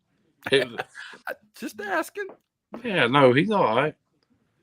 I see him every once in a while at the gym. We work out at the same gym. Good deal. I think I got mad at Country one time in my entire life. Not a lot of people will admit that. They got mad at him? Yeah, because he's a big man. He's a big man. At the end of the day, he's human just like me. I mean, I'm sure that I've done things that he probably didn't like too as a promoter or as a wrestler. But I mean, for the most part, I always got along with him. Cole Maggabee said Jake was used in Chester. He was a horrible person then, but last I heard, he conquered the demons that made him that way. So there you go. Well, let me say this: those same demons he had conquered when I talked to him, and he let me tell you the story. So I'd reached out to Jake about coming in, and Okay. at the time he was fixing to have a hip replacement surgery, Mhm. and we discussed him working a 6-man tag. And he said that he said I'm good for a DDT, and that's about all you're gonna get out of me. And I said, well, that's Okay. fine. I got no problem doing that whatsoever. He said, okay. We worked out the arrangements and him come up from Georgia. I said, I need to fly in. He said, no. He said, just I'll drive in. I'll have my daughter drive me. He said, everything will be good. I said, okay. Talked to him the night before the show. Everything good. Everything's great, buddy. We'll see you tomorrow. We'll probably get into town about 1 o'clock. So, okay. I always try, if I had somebody coming in like that, I try to take them out to eat, make sure they're took care of. That morning, I woke up and I had an email on my phone from his daughter saying, Dad can't move. He can't get up. We're going to have to cancel. Sorry for the inconvenience. Is there anything we can do to make this right for you? Now, remind you, I already paid a deposit for this guy. So he'd already got some money from me. I said, well, I said, you know what? That's a bad deal. I ain't, can he make a video? Just make a little video just saying, hey, sorry, fans. I can't make the show, blah, blah, blah. Never responded, never got nothing. About 4 hours before bell time, somebody come up to me and said he'd just put on Twitter that he was flying to Vegas to have a great weekend at the casino. So, no, Couldn't have been that down on his back, could he? nah, he wasn't hurting, man. He just didn't want to come. It's fine. I mean, I get it. Just be honest with me. That's all I care.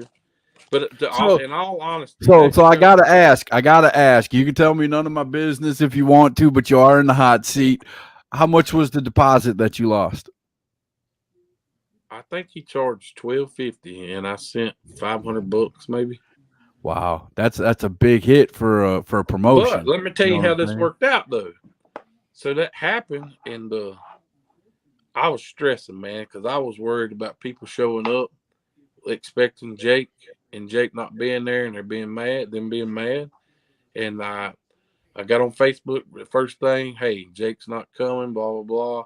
And then I got on the phone again. I'm trying to find somebody to take his spot. Find. Man, by the grace of God, Phil Shatter. I called Gunner. He's coming back from Tennessee. He has no show that Saturday. He lived in Hickory. I was like, dude, can you please come work? He's on TNA at this time, doing really good. Right.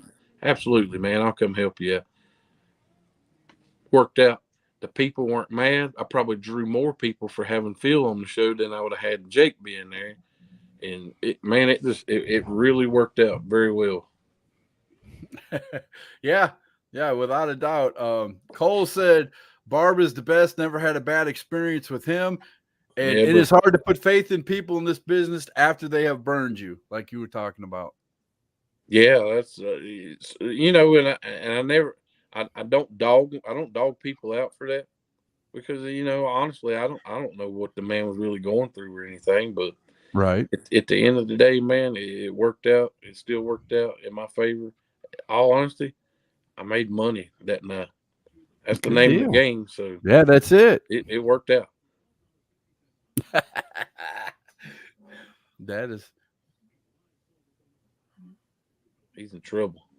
No. My wife just came in to say hi. I know you got some good. I know you got some better questions, Chuck. Oh, Me? yeah. You know me better than Scott does. Well, okay, so Thank you, Cole. It did. It really did. It worked out. And if any promoters watch it, I watched Cole's show last week. I don't know Cole. I know Derek. I love Derek. He looks funny without the hair, with no hair. But best of luck to you guys in Union, man. Like it really is. People don't realize how much of a headache it is, or how much stress it is in promoting shows.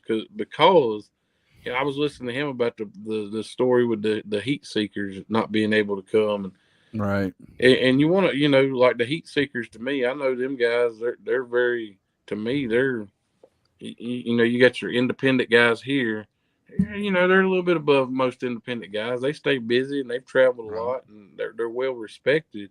Right. And it's hard to you don't want to have to explain to anybody why so and so is not on the show after you've already advertised it, and you know, because you're worried that you're gonna let them, oh well, this Mickey Mouse outfit and they ain't no, you know, it really ain't like it. These guys stay busy. You take somebody like the Heat Seekers, man, they're pretty well known. They're around. So and that's gonna happen when you know you kind of have to take.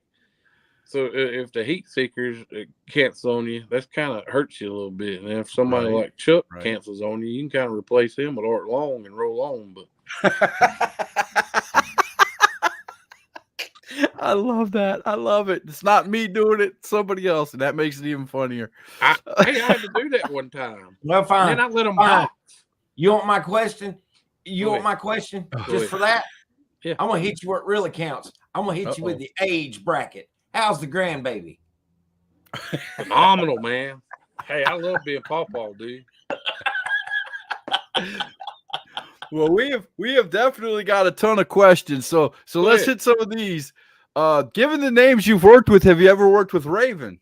Absolutely, man. Gosh, how did we forget that, Chuck? Oh yeah, how did we forget that? I don't know, Now, man. Hey, I'll I tell you wasn't this. with you during this time. Did you not work with us then? He was. Well, I don't know where you was at. SWA. SWA. Okay. So Raven come, man, he was great to work with. I never had any problems with him. He actually, let me tell you, this is crazy. Raven. Now, this was a stacked show. The show that he's talking about, this was a stacked show. Raven, I don't like talking numbers, but he charged a pretty good bit of money. It really for at the time frame, it wasn't bad because he was still on TNA a lot. Right. And he said, he again wanted a deposit. And he said, give me the rest of it when I get there. And I was like, okay. He said, I'm doing stand-up comedy the night before in Washington, D.C. And he said, I'll pay for my own plane ticket because that's not your problem. I thought, wow, that's pretty nice. Dude gets to the show. I pay him. He's like, I thought we agreed on this. I said, we did, but I sent you, half of your deposit, 2 weeks before. He never even went and got the money. I was like, holy smokes, man. And I eventually, I think like that too, it took him 2 weeks after he left my show before he ever went and got the other half of his money.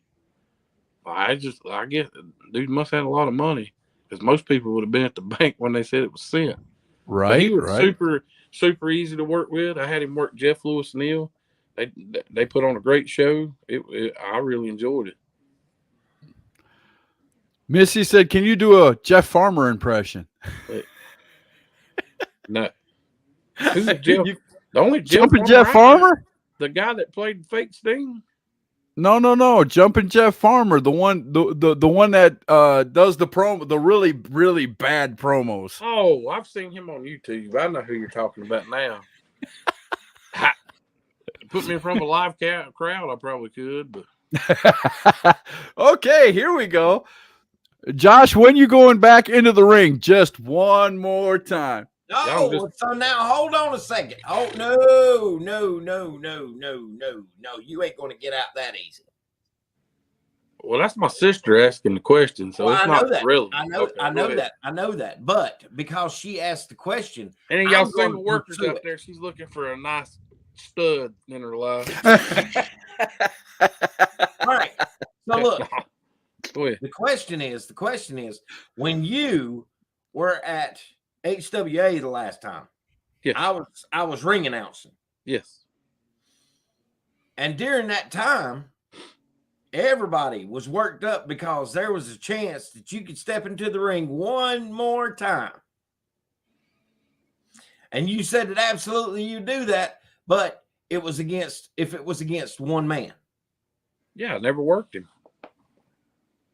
Never had. Boomer Payne. I'm going to look right in the camera. Boomer Payne. So the one more time is Boomer Payne? Is that what you're telling me? Let me tell you about mine and Boomer's minds think so much alike. I agree with about everything the man says. Like as far as how he was brought up and taught, and if there was ever anybody in our area, in this area, that I'd never worked with, that I would probably enjoy working with, it would be Boomer. And I'm going to tell you why. There's nobody in this area that I have ever seen able to get talent over like Boomer Payne. If you were following EWF when BB Natural come in, Man, and I how miss he him, got her. just that one individual by itself over, done the same thing with Austin Jordan. Boomer Payne is very good at getting talent over. So even me being almost 40-year-old, halfway crippled up, I believe I could get in the ring and have a good, solid match with Boomer Payne because he knows how to work. This is the greatest thing I've ever seen in my life. I seen a guy come in at the Armory, and anybody that knows anything about EWF knows that Boomer and Timmy done the booking for me and Joey. Because I have you stupid boy. But anyhow, Boomer Paint, there was some guys come in. I had no idea who they were. And, I'm a firm believer if you're not booked on the show, you shouldn't show up, 2 hours beforehand, walk in there and get in my ring. You wasn't booked. What are you doing there? You wasn't invited. You didn't come with anybody. So they come Somebody up do me a favor and tag Boomer Payne in the Boomer's probably over in here. bed. But anyhow, these guys come in and they want to spot on the show. What they want to know what they got to do to get on the show. Boomer looks at these guys and says, "If y'all can tell me what a lateral press is, I'll let you on this show." And they started talking. He's told me that. Hey. And there were so many kids that could They not have answer his no question. idea what a lateral press. They have no idea, man. I thought, well, good point.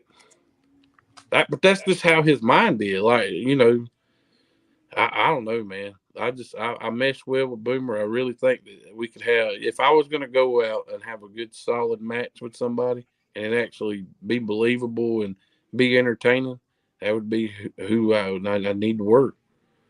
Because let's say this.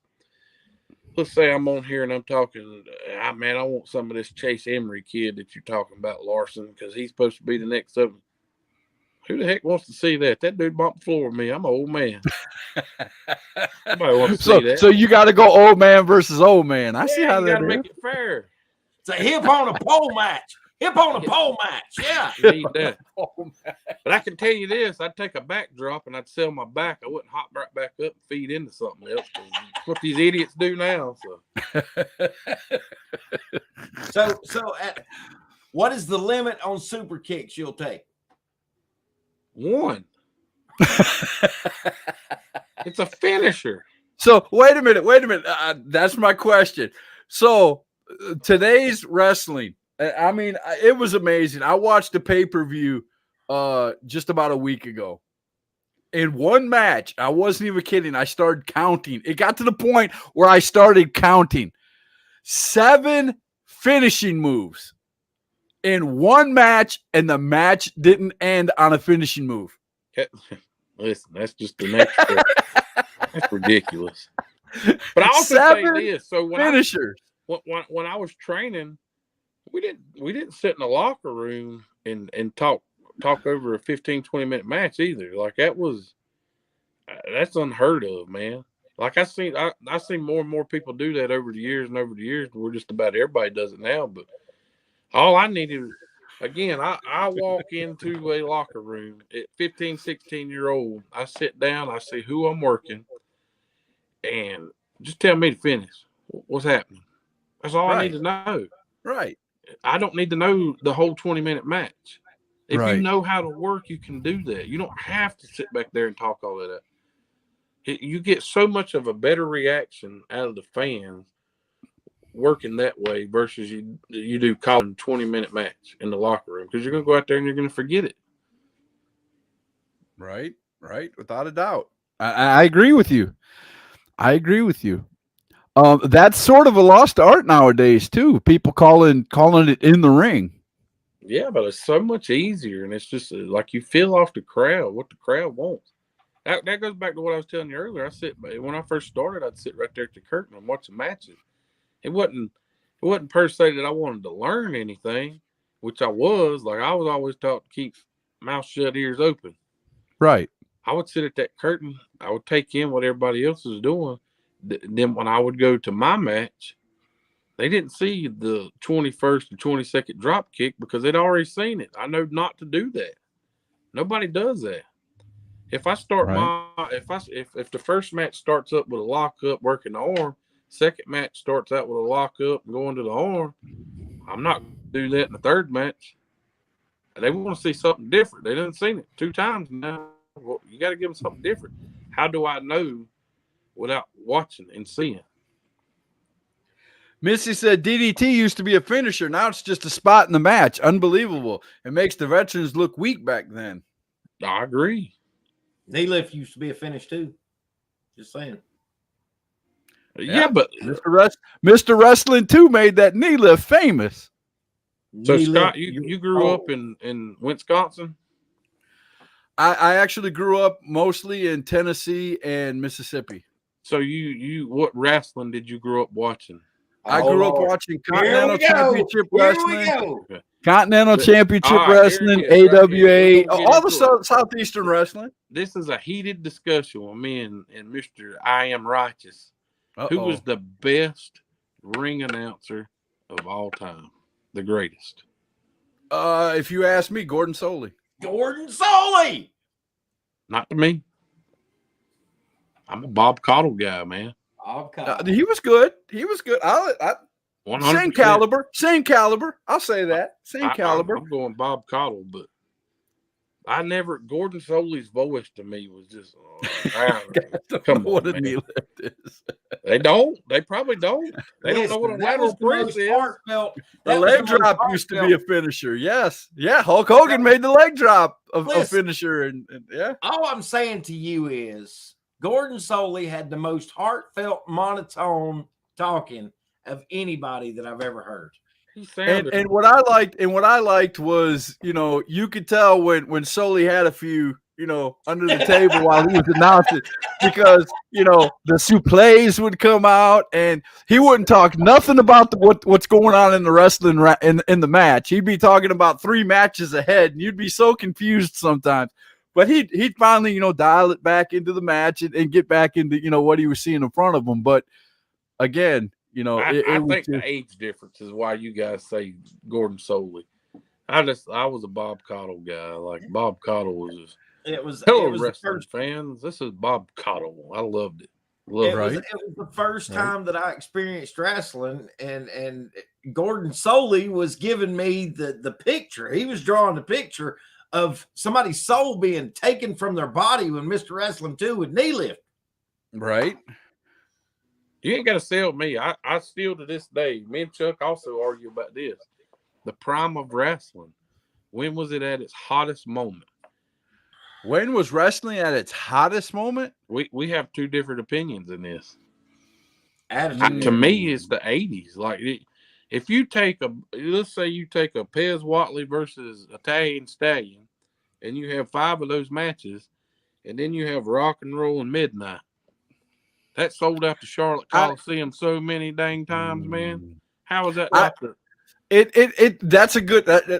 Me and you could probably have a debate on that, but I'd have to say Monday Night Wars. That's what Chuck says too.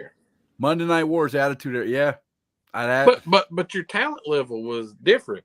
So you're talking at the 80s, they're filling up the Charlotte Coliseum with talent down here. Right. Okay. But see what I always take in consideration is the money, the amounts of money that was made over by gimmicks that weren't offered back in the day. Like you only had just a few people. You had Dusty Rhodes, Rock and Roll Express, Ric Flair had a t-shirt. Let's see.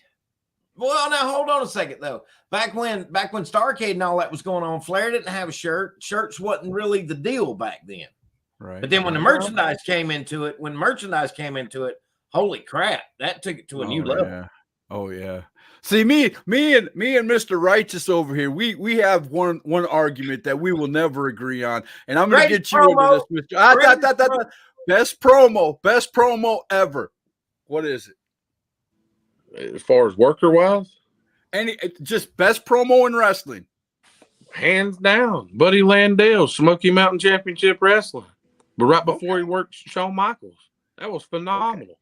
Phenomenal promo. Okay. See, we all three have different answers talked then. About That's being good. 30-something-year-old fighting demons his whole life, how his career had tanked because he had allowed drugs and alcohol to take over his life. He really had you believing he had a chance. And then if you watch the match, him and Shawn Michaels put on one of the best independent wrestling matches I ever seen in my life. Okay, so we all three have different opinions on that, and that's what's cool about wrestling, because we can sit here and have you have that as yours. Chuck over here, go ahead and tell them what yours is. It's hard time, baby. Hard time. I'm not a Dusty Rhodes fan because I worked with Dusty once. Right. Yeah. He was not a people person. Right. He was not nice to the fans.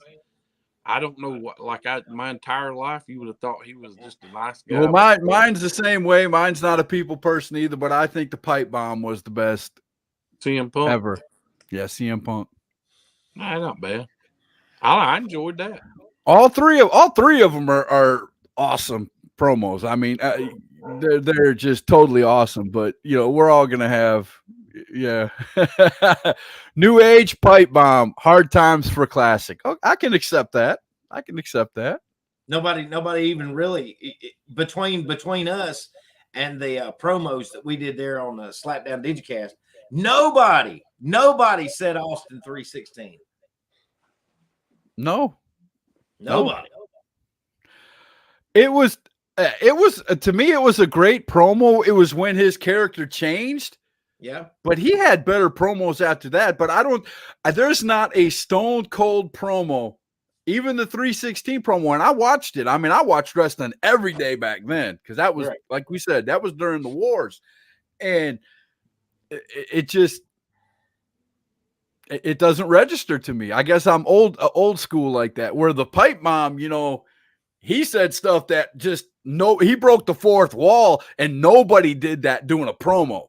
Nobody did that. You know what I'm saying? He talked about Vince McMahon on his own show. I mean, come on. You had to have some iron cojones to do that.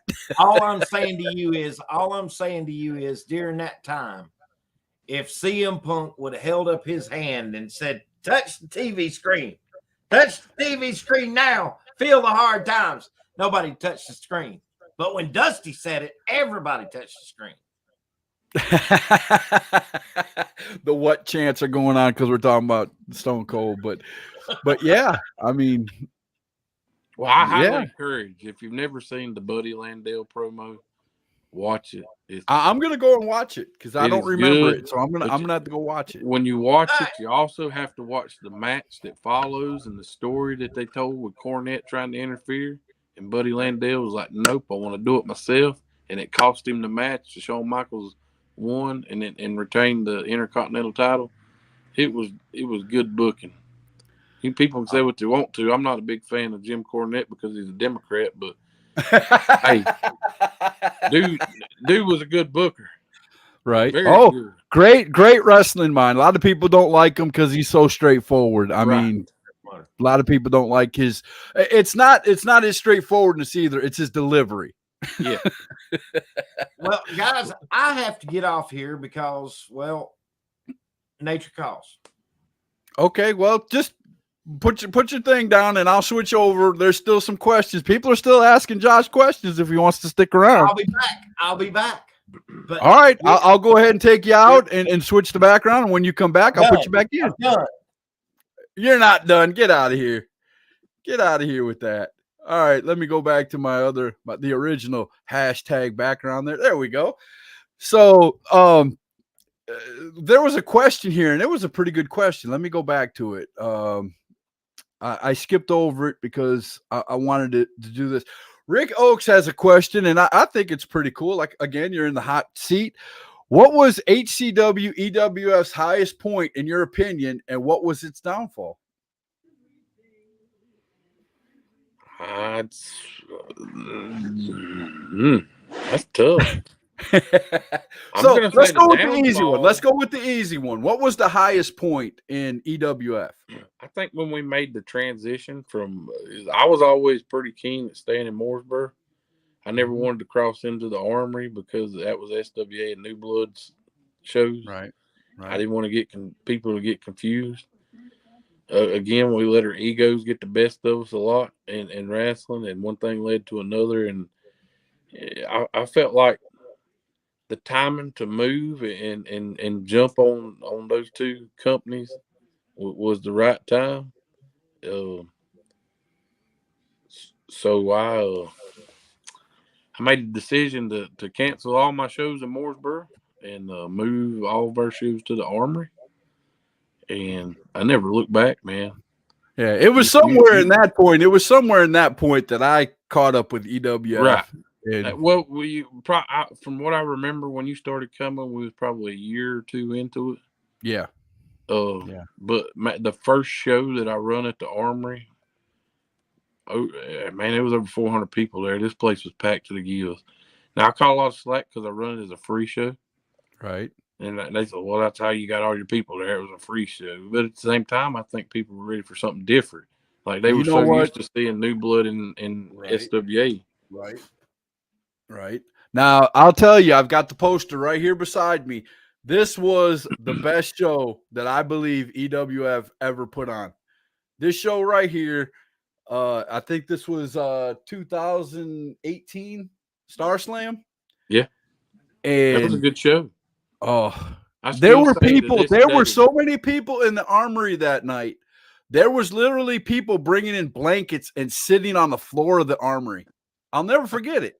I still say that the loudest pop I ever heard at a show in my life was EWF, for an independent show, that is. Right. Was the night that BB cashed in on oh my gosh. When BB cashed in on Cruiser Lewis. Cruiser Lewis. Yep. I was there. I was front row. I will never forget that night. Like nobody seen it coming. Nobody.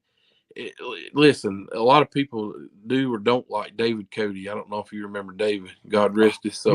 Me and David had a love-hate relationship. He taught me a lot about the wrestling business. I always come on here and did my rants, and he would call me right afterwards, and he'd explain to me the real way wrestling worked. And you know how David was, you know. Hey, I love David. Be honest, I do too. David, I miss him. I miss him, man. I really do miss him. When that happened, he said, when BB's music hit, he looked at me and he said, "Dude," he said, "I do not get wild at wrestling shows. I've seen it all." He said, "This is unbelievable." It was. And I was like, "Holy smokes, man!" Like that was. You would have swore you was at WrestleMania. The It was pop crazy. in that building. And I tell people this: if you ever see Joy, you can talk to Joy Godfrey about this. But the first time I remember ever meeting BB was in Mooresboro. We run a show in Mooresboro, and dude, like I was confused of what I was looking at, and I give him a hard time, and I just ragged him, man. But he turned out to be very good for business. Like if you would have told me that BB naturally, we still want BB back. We keep asking for BB. BB came back 2 years ago at the Bunkhouse Brawl. Yeah. And turned heel on us. And we still, she left. She left flipping us off the whole night. And we were still cheering. I still say it though. If you would have told me that a cross-dressing man would have got the reaction that man got when he cashed that thing in, I would have told you it's crazy that it never happened in a little old town, Forest City, North Carolina. Never. BB naturally held the title for the better part of that year. Yeah. And those shows, there was always 150 people at those shows. A little, at least 120, 130. People loved him. I say him because it's BB. His name was Brian Beers. Yeah. But man, when he came out, when you heard that song hit the music, it was over. You would have thought Hulk Hogan was coming through the curtain. It was crazy. I agree. It was crazy. And my wife's got a really nice video that she likes to show me every once in a while because I was a huge fan of BB Naturally myself. I even have a BB Naturally shirt. And he sang "Happy Birthday" to me and came out of the ring and kissed me on the cheek, and I turned redder than my hat right here. And she still plays that video every once in a while. I wouldn't have told nobody that. Every birthday, every birthday. Hey, right up there somewhere is BB, is an autographed picture of BB in that. We were all BB Naturally But fans. people My say whole what they family. want to, like that right there just opened my eyes to how dumb. You ever heard the saying, "You never stop learning in wrestling"? Right. I've wrestled, and at that time I had been a part of wrestling in the Rutherford County area for over 20 years. Right. And I'm telling you, if anybody would ever told me that a cross-dressing man would have got over like that, I would have said, "You're nuts." These people are like me, man. They're country. They're redneck. They ain't getting behind nobody like it. Now there were still there were still the people that didn't like it. There were still the people that, but for the most part, BB Naturally was well liked. Yeah, well liked. Can't argue. It was amazing. I forgot. I've done. We were talking about the high point and low point.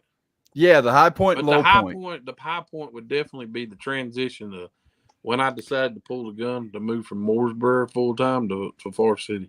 Now you was at the was you at the Mooresboro school? Yes. Where the dungeon was at? Yes. Okay. I take a lot of pride in being able to put a lot of people in the seats. Now, I've never been in that dungeon. Speak to me about that dungeon, because I've heard so many stories about that dungeon. I've been to Mooresboro Gym. As a matter of fact, the last time I was there, me and Chuck was at a show. Yeah. And it was a great show, great venue. I mean, what better can you have than the things that go up and you can sit way up and see the ring from up high. That's a great area to have a wrestling show. But Chuck was telling me about the dungeon down there and how they used to, people used to, do wild things down there. Tell me one of your stories about the dungeon. What are you talking about wild things? What did you see? No, it was not.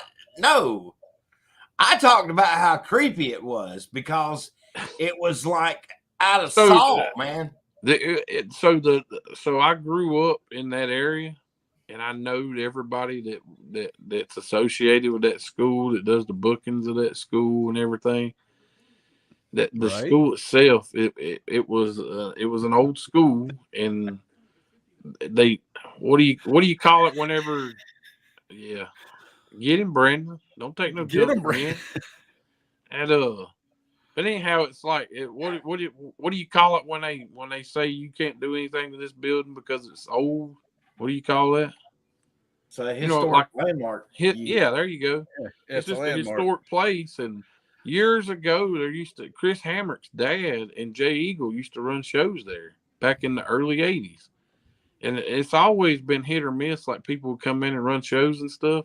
So I was always aware of it because it was down the road from where I lived and grew up. And like when I started running shows, that was just the first place that I decided to go to because I knew the people. They charged me hardly nothing to run it. It worked out for me. So I mean, it was a great place. I mean, it was wide open. You could fit a ring in there. You could put chairs in there. You had the bench seats. Yeah. You had a great concession stand over in the corner. And all you basically had to do was put the ring up, put the chairs up, and make some kind of entrance, and you were there. I mean, it was, and there was no seat in that house was a bad seat. Now, I guess there's two classrooms that are on the side. We used to have a ring there. We do our training there. That's where we broke Brandon Owens into wrestling at. Was over in the schoolrooms, but in the basement part of it, they had showers down there at one time. There's no lights down there. I don't know that I would go back there where the showers are because there's no light whatsoever back there. Ain't no telling what would come out and get you, but I have seen field rats the size of house cats running around through there, but I try to stay to myself. Like I see something like that. That's why I wear boots. You grow up in the country, you wear boots. Something like that jumps out at you, just kick it real hard.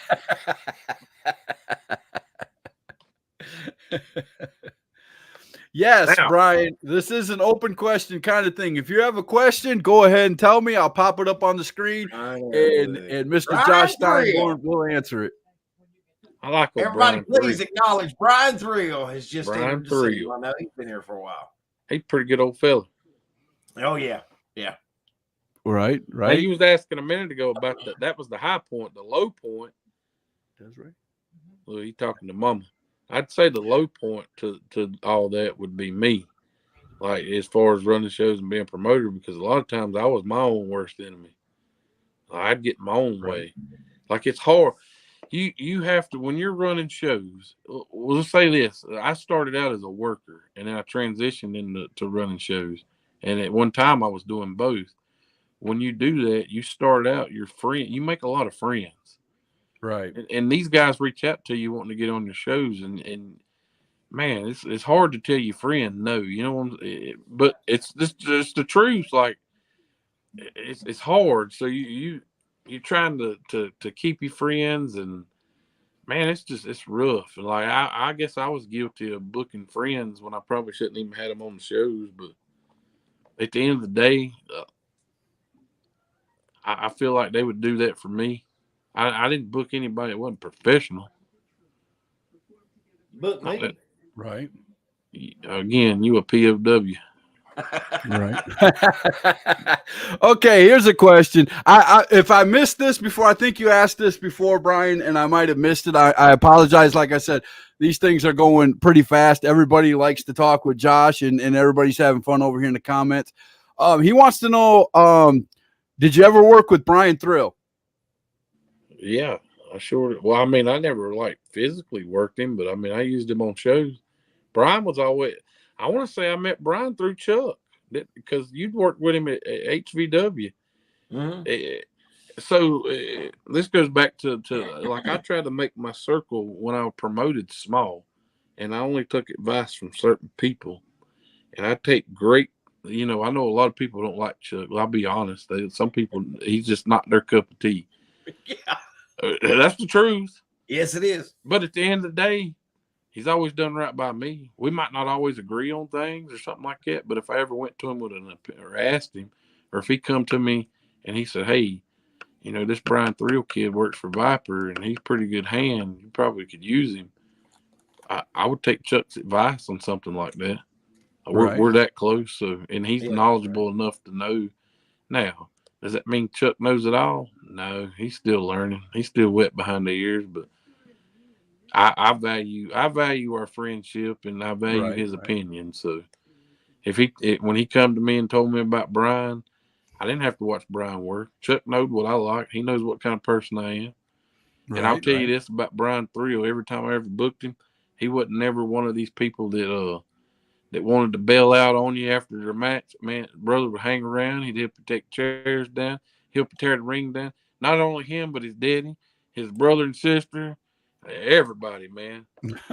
Hey, why? So Eric, why wouldn't you? I would love to have probably 10 or 15 Brian Thrills on the show to help out in some way. Grade A says hi. Golly, bum, he is married to Grade A, boy. That's his wife. If you don't know who he's talking about, Okay. you ever heard of the saying "Grade A meat"? Right. Well, he married it, buddy. Okay.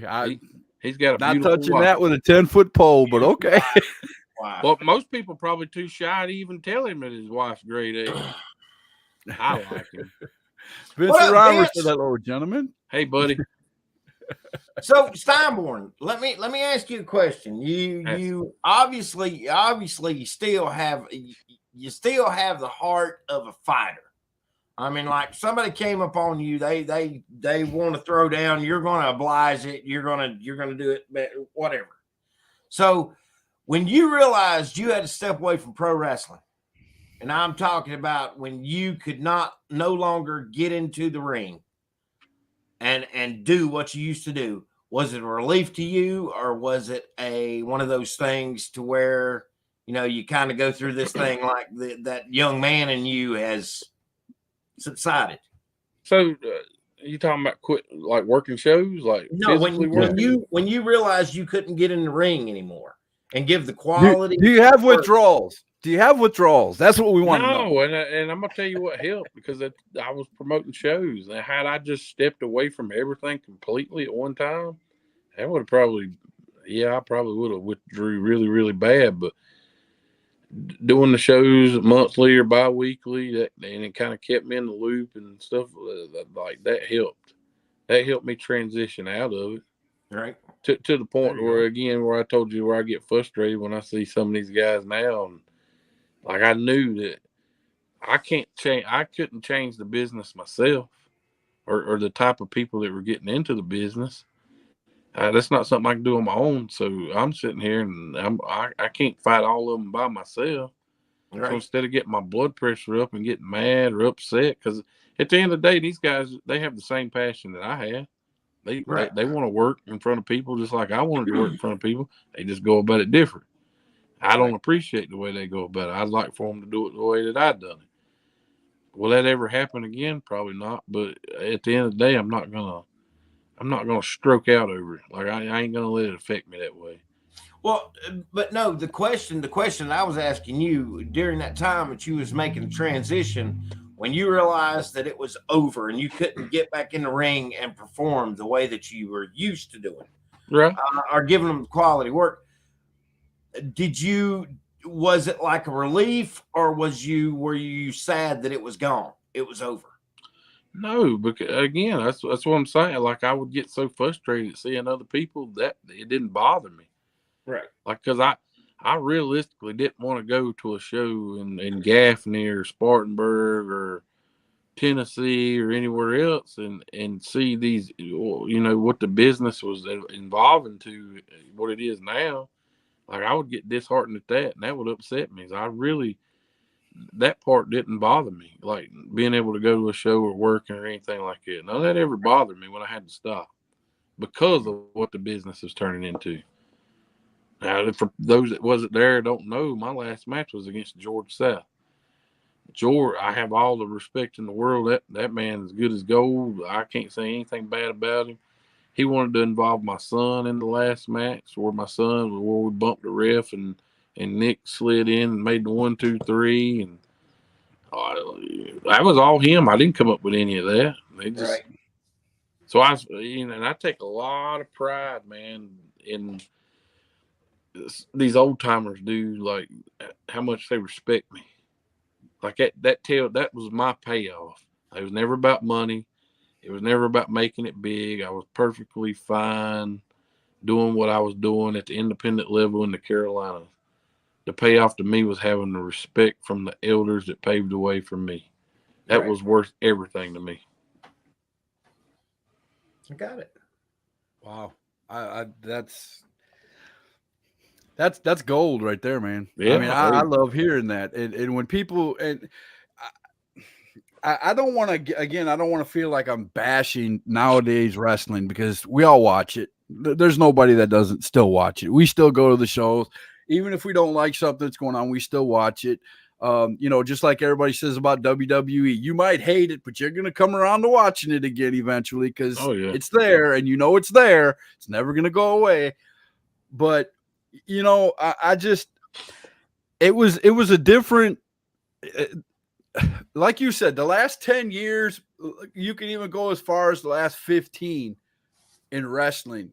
You could see the you could see the different ages. And everybody I talk to, between the newer wrestlers and the older wrestlers, you could see the difference in, like you said, the training regimen, how they were brought up, how long they've been in the business before they even wrestle. Nowadays, it's not unimaginable for somebody to train for 3 months and they're wrestling. They're in the ring trying to make money. Back in the day, that was never heard of. Now, don't get me wrong. That was happening, in the 80s and 90s. But it had to be with somebody that had some common sense and knew what they were doing. And when they were putting them in the ring, it wasn't going out there and having 10, 15, 20-minute matches either. They were having, 2 or 3 little minute squash matches. And like I know a lot of people heard Nikita talk about how he got into wrestling. Right. Dude didn't have any clue about anything about wrestling. He just on the job training. What'd he say? Not with Wicked. What'd he say? Not with Wicked. Talking about a 3-hour variety. Ron Because- Emerson said about WWE 3-hour variety show. You'll see something you like in 3 hours, or you watch it again to complain some more. Yeah, and I tell people that Vince is on here. I tell people this about Wicked, man. Me and Wicked butted heads a lot, but he was stubborn and I was stubborn. At the end of the day, we wanted the same thing. Right. We wanted to put on a good product. We wanted to and I compare myself sometimes to Wicked because Wicked and his dad like that. Let me tell you, me and my old man was like that, buddy. And my old man checked out almost 2 years ago with a heart attack at 58-year-old. I would have never thought in a million years because he was in better health than me. And you know, you look back at that stuff, man. You respect that. Like to me, when I think of the Rhymers, I think of David and Vince and Pops. It was a family thing. They were doing this to get their mom run the concession. Concession, yeah. Hey, that's what it's about. You're doing, you know, I'm sure at the end of the day they wanted to make money, but if they lost money, I bet you every one of them was still happy because they was all family and they were all there with each other and enjoying what they enjoyed doing, which is the same with me and my pops. So. Now, one of the things that I've said, and I got in a lot of trouble about it, is it just seems like nowadays it's not about the fans. Where back then it was about the fans. I agree. You know what I'm saying? Nowadays it's getting myself over more than it is putting a show on for the guys that are out there. People that do that, and I would make some people mad, but listen, I don't know. I'll be nice. I won't say nothing. I'm trying to lure you into one, Josh, but you ain't letting me do it, bro. No, there's one guy in particular, man. I don't care who he works for. He comes in, he does 20, 30-minute matches, and like the crowd's dead in 10 minutes. You didn't give him everything you got. 20 or 30-minute matches? Yeah. I mean, does he have like to me, the only reason to have a 20 or 30-minute match ever is y'all hang on. My wife's going to bed and she wants to give me sugar. Hang on. Oh yeah, that's what I'm talking about. That's what I'm talking about. Yeah. Woo! Yeah. Hey, I tell you, I've been going to the gym, man. I'm bigger than ever. There you go, man. Without a doubt. International House of Pancakes, ain't it? Maybe.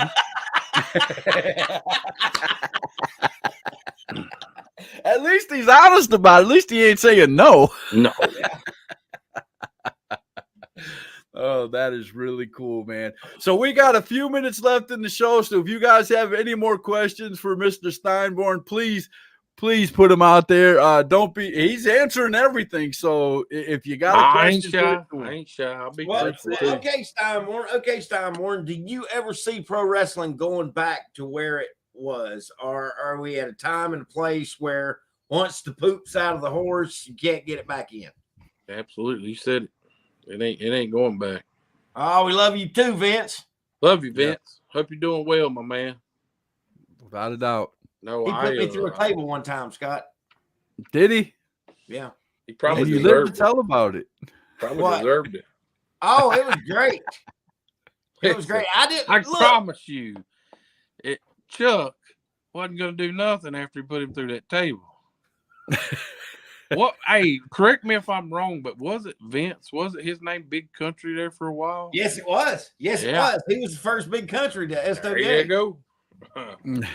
I remember that. Missy said, Josh, thank you for all you have done for the business. I appreciate you so much. I love Jersey you, Red Missy. says, I want a rematch. Listen, she don't want none of this. I tell everybody, when she first got into wrestling, I think it might have been a Rex Rumble show, and somehow or another she was going to get color. And bless her heart, she said, I ain't never done it, but I trust you enough to do it for me. And I thought, well, you're crazy. I wouldn't trust anybody to do that. But I remember, what's her son's name at works now? Jacob. Ain't that his name? Yeah. I remember. What is it? Man, he's a little bitty old fella. Oh, yeah. Jacob, ain't that his name? Yeah, Jacob Armachain. Yeah, that's so. I remember him being a kid, and man, I took her over in the corner, and I done her up real nice and took her over at her family. Look at her. Look at. Oh man, I had to traumatize them fellas when they was little. But that was fun though. It was Oh, a yeah. blast back then, wasn't it? Yeah.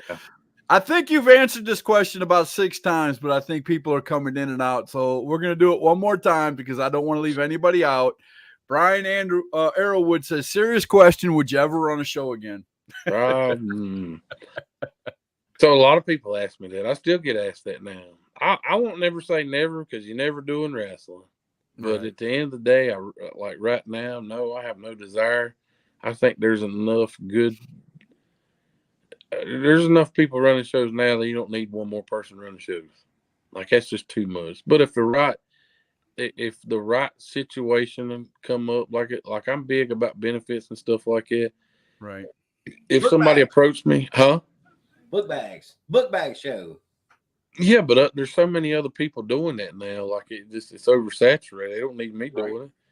But Right. but if somebody said, "Hey, we want to raise money for our fundraiser here at the school or something like that," I don't know that I would do the show. I would probably put them in touch with somebody that would help them do it. Right. I don't see me ever doing it. Okay. I won't say never, but I'm just. Right now, the desire is not there. Is that what you're It's saying? not, and listen, this goes back to what I was telling you earlier. Listen, I had a heart to heart with the good Lord above a few years Right. ago, and I got right with God. And anybody that's watching this that's associated with wrestling knows that it's not so much that the wrestling's bad, but we as adults have a hard time hitting that on and off switch on making good adult decisions. I was probably one of the world's worst at making good adult decisions when I was around the peers in the wrestling business. And for Right. my health and my well-being and my relationship with God, it's best that I don't do that. So I try to keep myself away from it, if that makes any sense. No, it makes a lot of sense. It makes a lot of sense, without a doubt. Ron Emerson wants to know, when do you feel a show is successful? When the show is the draw or the talent is the draw? Well, see, when I book shows like even when bringing in names, like say Raven, for instance. Somebody mentioned him earlier. Right. If I booked Raven and Raven he told me what he wanted price wise, and I negotiate with him and we come up with something. I always expected to lose money. I never. How can I word this? Like I would never book a show or anything that I wouldn't lose money on. So at the end of the night, I wouldn't be mad or banking on having the money for it, or the crowd wasn't here and we just didn't do good tonight. It's never about that. Number one, it's never about the money. I done it as a hobby. It was just a fun hobby. It's something that I always dreamed about, wanted to do my entire life. So if I went into it and I run a big show with Raven and I drew 5 people, well, guess what? I wanted him there. I'm going to get my money's worth out of it. 5 people or not, you got to see Raven, right? That's exactly right. I invested my money where I didn't mind losing it. There you go. I will tell you, I will add something to this. And it is just because I have worked in front of a crowd with this man. I have worked in front of a crowd against this man, and I have worked with this man backstage. A successful wrestling show, what it takes to make a successful wrestling show, Josh Steinborn will tell you. Top five answers. One of them is going to be that every kid left his show with a book bag. Yeah. Well, hey, listen. If you start when they're young, and let's say you have kids at this show that are 6, 7-year-old, and it's the first time they ever come to the show. You want that to keep growing. You want them to keep coming when they're 12, when they're 14, when they're 15, when they're bringing their kids. Like that's I can't say that my shows were always family shows, but I didn't tolerate too much junk either. Right. Like you Good have to have family people. fun, hardcore action. There you go. So Remember, let me we're not ask you this. extreme. We're hardcore. That's right. So let me ask you this, Mr. Steinborn. What would Josh Steinborn of today tell the Josh Steinborn that started wrestling way back when, what advice would you have given that Josh if you had all the knowledge you have now? Stay away from Chris Hamrick.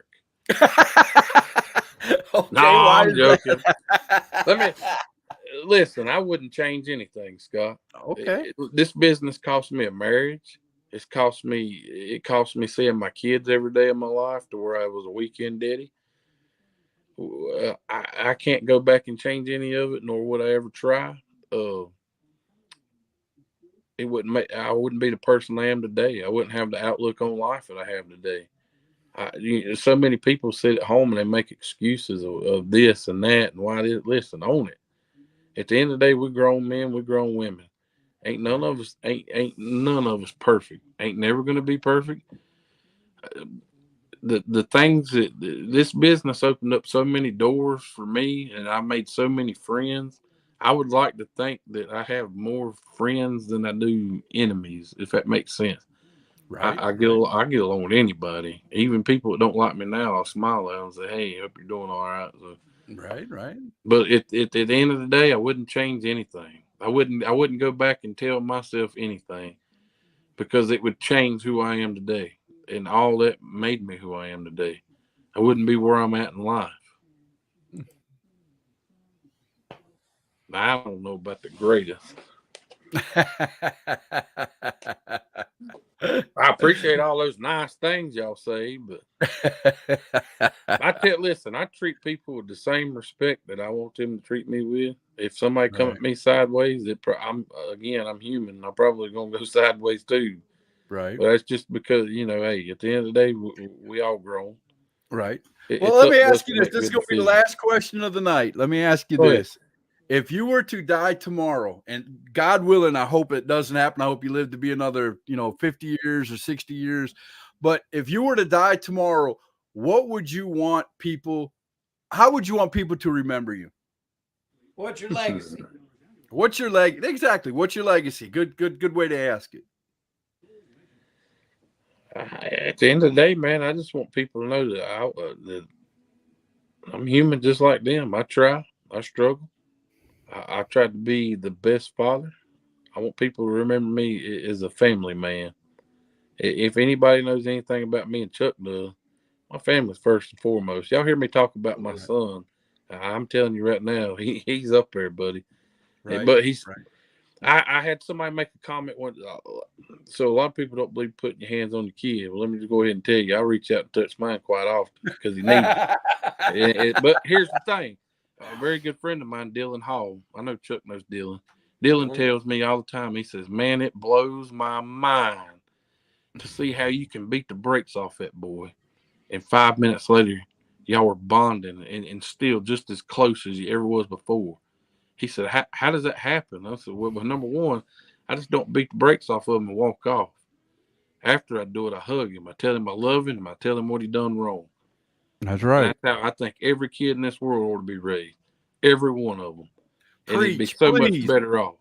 But please. I also know that some people, that's a touchy subject with them. So, but I would Right. like to think that my son, if I was to die today, that my son, Nicholas, I have a daughter, Dakota, and my grandson, I would like to think that all three of them would know without a shadow of a doubt that their dad, regardless if I was in their life every day or not, but their daddy loved them and he Right. took care of them. And I've done that their entire life. Can't none of them say I haven't, because I have. I tell people, here's a little backstory. If you ever, I know y'all ready to get off here. No, you're good. No, I'll make it short. But when I was 18-year-old, I had a phone call. Shut up, Chuck. This was when Shawn Michaels was doing his TCW stuff Okay. in Texas. Right. And somehow or another, it had to be Danny Paris looking back at it because he's the only one that knows anybody from wrestling magazines in our area. But somebody had reached out to me and asked me if I'd been interested to go to that. And at the time, I think I was 18. I could have went. It would I would have had to pay. I had to pay for my own, on my own travel, my own stay while I was there and stuff like that. Right. And I was that close to doing it. Matter of fact, Brian Kendrick was a part of this. Oh wow. Matter of fact, and I remember talking to the people a few times, and I had the money to go. I could have went and done it. All I had to do was ask my dad at the time. He would have helped me with anything, chasing my Right. dreams, as long as I was acting right. But Right. Right. this old girl come knocking on my door, which was Dakota's mama, and she said, "Hey, we need to talk. You got a kid on the way." I was like, "Really?" And I made my decision right then and there that I would never leave my family to pursue anything, because number one, that kid deserved me to be in her life every day. So did my Right. son, Knucklehead, what Chuck calls him. Knucklehead. So Knucklehead, yeah. it wouldn't have mattered to me that in my prime at 25, 26 years old, if Vince McMahon would have called me, I would have told him no, because those kids need a father in their life. It wasn't. Right. I helped bring them into this world, and it's my job to raise them. Now, when they get grown, if something ever opened up, opportunity ever opened up, and I was still doing it and stuff like that, then yeah. But at that time, no. I was happy doing what I was doing on the local level. And I was in my kids' life. I never wanted to be that part time daddy. Y'all know, yeah, we all know somebody that's a part time daddy. It shows up when he wants to or when it's convenient for him. That wasn't ever going to be me. My kids was going to know who their daddy was. That answer your question? Yes, very much. I love it. I love it. Chuck knows me well enough to know I'm a That's family meaningful. man. I am Oh, family That's yes. man. very meaningful. Yes. That's I meaningful. take a lot of pride in that, and I like it when people shoot it to me straight. Just be honest with me. You ain't gonna hurt my But feelings. listen. What? He is putting these children through child abuse. Is what he's doing. Every Yeah. time he makes watch the Tar Heels play, every time he the TV because the Panthers are down and they're not going to come back, and then wait a minute, here they come. Oh, now we're back to where we were. Listen, he's a great dude, and I'm just not saying it because he's here. He is a inspiration. Well, ain't nobody Inspiration. said nothing too bad about me on your message board, have they? No. When are we expecting you to run for mayor of Ellenboro, sir? Ellenboro. I don't live in no Ellenboro. Where you live at? Where you I live live at? in the big town of Harris, Harris. North Carolina. Okay, so when are you going to run for mayor there, sir? I probably would win if I ever did, but I have no desire to do that. Oh, come on now. Nah, I don't know. I like the simple life I live. Like if I turn the camera, I can't really show you, but I live in the middle of nowhere. Yeah. 39-year-old. God has blessed me to own all this. I don't owe no money to the banks on nothing I have. I have a nice house, 3-bedroom bed. I've been blessed, man. How many people can say that at 39-year-old that they own what they have? There you go. It's just it continues, man. It just continues. I love it. Love it. I'll tell you this. Let me tell you this before we get off here. And I'm going to shut up. If you ever want to have me again, that's fine. I drive a truck. Always. Coming back. Well, we're definitely gonna bring you back. I'm home every night and on the weekends. But listen, y'all have heard me say this numerous times. I know in our business of wrestling, there's a lot of bad, but there's also a lot of good. Don't nobody have to point out the bad. We know it's there. But here's the deal. I encourage all you guys, find you a good church. I don't care what religion you are, what denomination you are. Find you a good church. If you don't have one, come sit with me every Sunday or every Wednesday at Riverside Baptist Church in Harris. 1178 Hogan Road is actually where it's at. Y'all come sit with me. Listen, you ain't got to dress up. We call ourselves we're the judge-free zone church. We have all types of people at our church. We got people that are recovering drug addicts. We got former drug dealers. It's just amazing to me what the Lord can do if you put Him first. But you got to put Him first. Make it an effort. He listen. As growing up as a kid, I know y'all probably seen the old footprints in the sand deal hanging up on people. My grandma always had that on her wall, and that's the God's honest truth. None of us are promised tomorrow. I grew up always raised that there's no such thing as tomorrow. Ever. There's no such thing. You ain't promised it. So why you can't jump ahead? But anybody that's listening or anybody lives close by wants to come sit with me. We'll cut up, goof off, have fun. Even Chuck, you're more than welcome, buddy. We have a big deal coming up too at our church on April the 30th that I'm helping do. I don't promote shows. No, we already done the drawing. We done it last week, but we're having an event. We're calling it Jesus Jam. It's for youth, for kids. We're going to have a Christian rapper there, pretty big guy named Rare Breed. Very good. Look him up. Okay. And we're going to have the Lizard Lick Towing, Ron and Amy Shirley. They're Nice. going to come and give their testimony. Now, if something might happen, they had a son that got murdered a couple of weeks back at a shooting at a store there where they live. I'm hoping that they still can make it, but you know, when you got something like that goes on in life, I can't make that decision. That's tough stuff to deal with. But I invite everybody to come. It'd be absolutely free. We have the music, we got the food to be free. We're having hot dogs and chips and drinks, and it's from 12 to 4. I'm not laughing at you, sir. My wife is sitting over here going, "Do you know it's 9:30? Do you know it's 9:30?" I'm sorry. Hey, don't be sorry. Hey, this is one of the best hashtags we've ever had. I'll say we because me and Chuck's always been a part of hashtag. Wait till Thursday. I cannot wait. That is going to be a fun night too. You got to promise me. You got to promise me you'll come back and watch and at least say something Thursday night. No, I will. Let me tell you, I run into Eagle. It's probably been, you know, he lives not far away from where I do. I've actually been to his house before to look at a ring, and the dog about attacked me. But anyhow, I seen him at the Bantam Chef in Chesney with him and his son. Not, hey, how you doing? None of that. You know what I get out of him? Hey, brother, you like to eat, don't you? You get fat. Now, to his defense, since I quit wrestling, I have gained about 100 pounds. But it don't help when you drive a truck for a living. Dude, I look at food and gain 10 pounds. I know what you're talking about. Hey, I ain't mad at him, old man. Hey, people, back to what I was telling you about Rumble. People look at Eagle, man, and a lot of people are. I'm absolutely yes. I have it wrote down on my calendar. April. I can't get it on the screen. There you go. Yes. There you go. I have all intentions to come to Eagles on April the 2nd to watch the reunion show. Just because when I was breaking into wrestling, Eagle had a deal with C40, channel C40. Right. And I would watch their shows. And I actually went to a couple of their shows when I was training with Feel Good and them. And I mean, regardless of what anybody says about Eagle, I didn't work there probably 5 or 6 times. I never really had to go there a lot to work. But I have all the respect in the world for him for what he's done for other people, man. He's given people a platform to go and work. I know. A lot of people now I have to say this, Mr. Josh, I'm going to keep you on for 9 more minutes. Is that possible? Can we talk for 9 more minutes? Absolutely. Because I have to put something out there.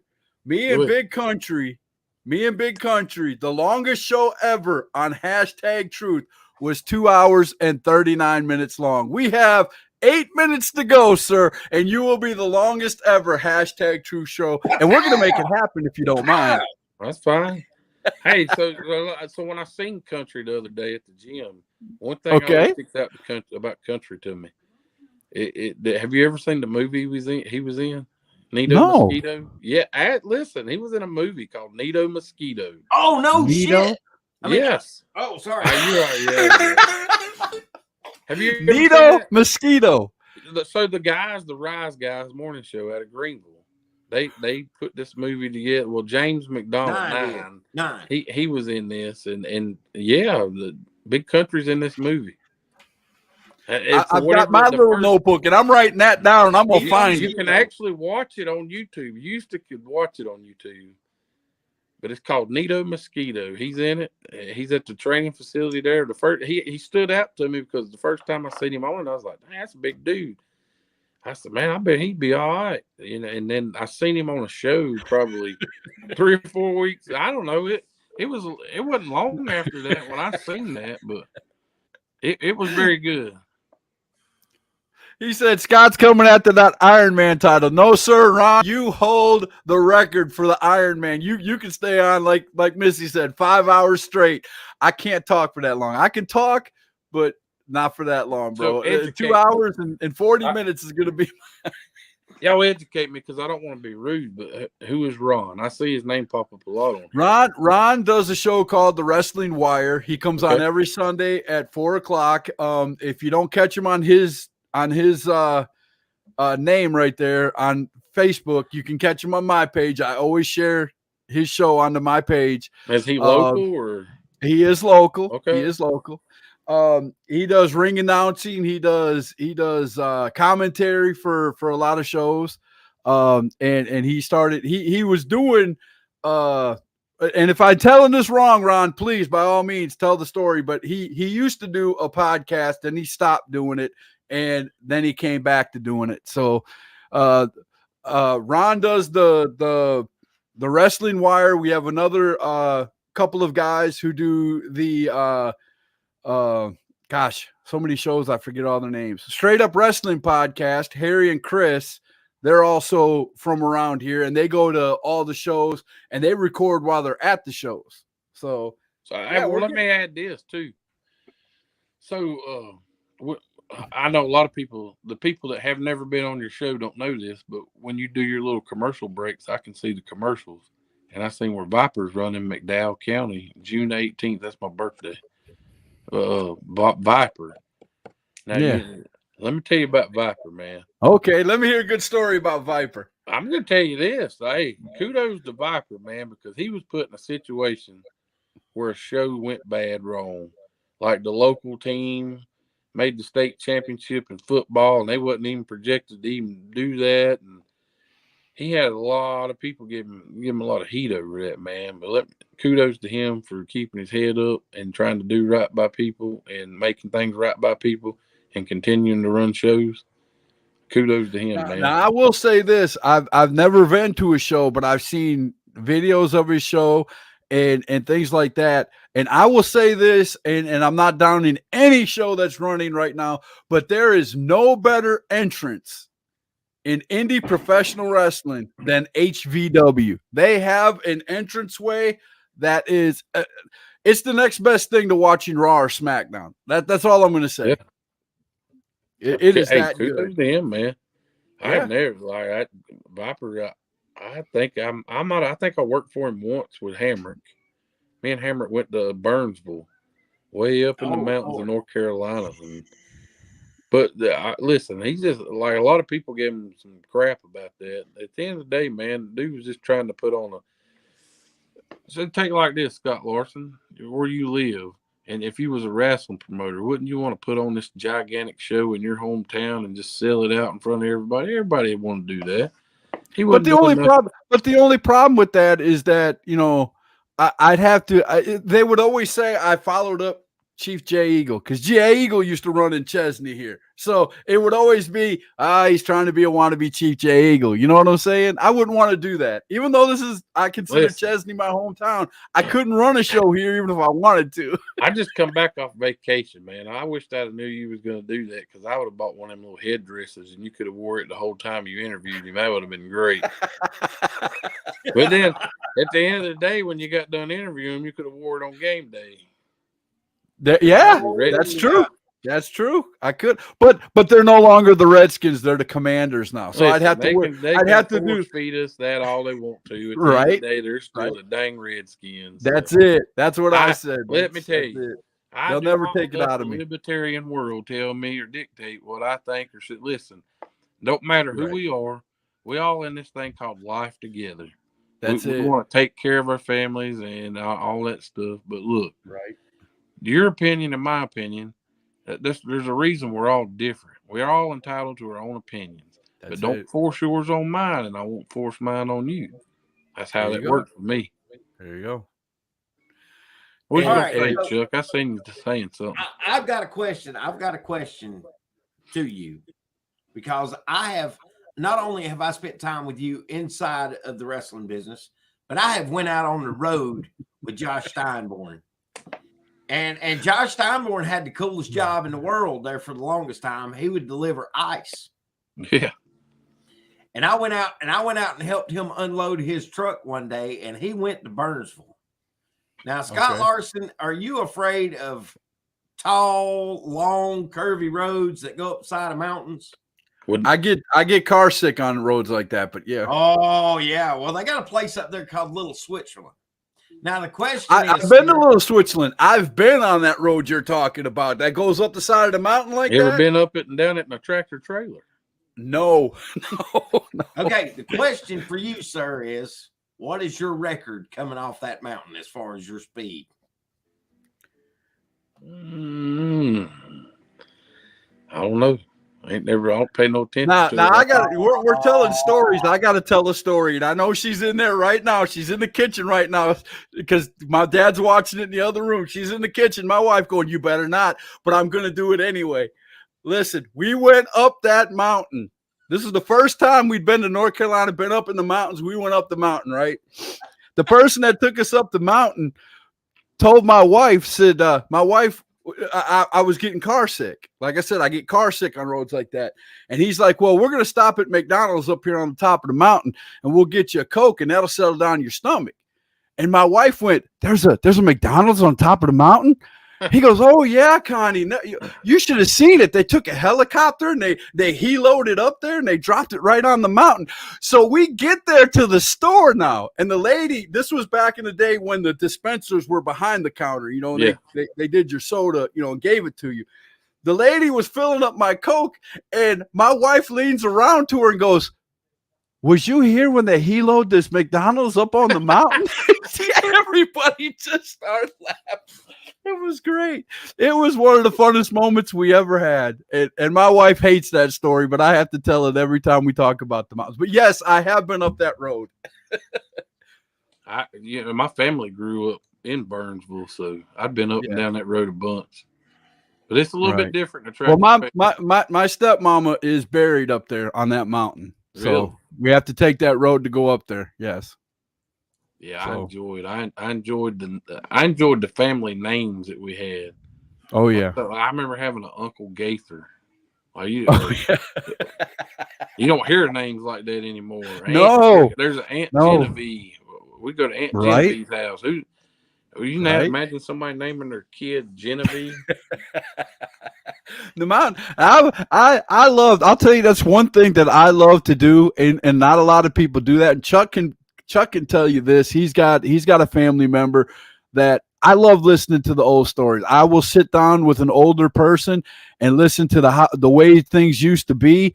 I'm one of them kids that I get into that. I will sit there for hours. If you're an older person, especially, you know, like when I lived in Mississippi, they always had them old guys that sat on the stool outside of the store and they tell the old stories, man. I was one of them kids that would stop and mom had to literally drag me to the car because I'm like, no, mom, I want to hear this story. I want to hear the rest of the story. You know, because a lot of them were tall tales. A lot of them were tall tales. You know, they tell these fishing stories about, you know, how they caught a fish and the fish dragged their boat all the way around the pond for 3 hours, you know, and stuff like that. But it was just amazing to listen to. That's crazy, man. I love it. Again, if And you I- hear my voice, you can tell I'm from the South. So I thoroughly enjoyed the old timers, man. They're the Well, I'm ones. a Rebel Fied Yankee. I was born up north and raised most of the time in the South. I got the best of both worlds. Yeah, So. it's all right. We'll forgive you. I love the North. I love my old town of Milwaukee, my old city of Milwaukee, but I'll never move back. You know what they say? Nobody retires and moves north. That's it. That's it. The reason why. And Southern hospitality is a true thing, my friend. It is a true thing, without a doubt. And you are testament to that. I'm just me. How I'm right. I'm just the way I was raised, man. Just a good There you old go. Southern boy. There you go. Look, guys. What you passed your time, right? We did it. Yes. We're 2 minutes and 43, 2 hours and 43 minutes. We have definitely did it. Well, listen, So- I want to thank y'all for the opportunity.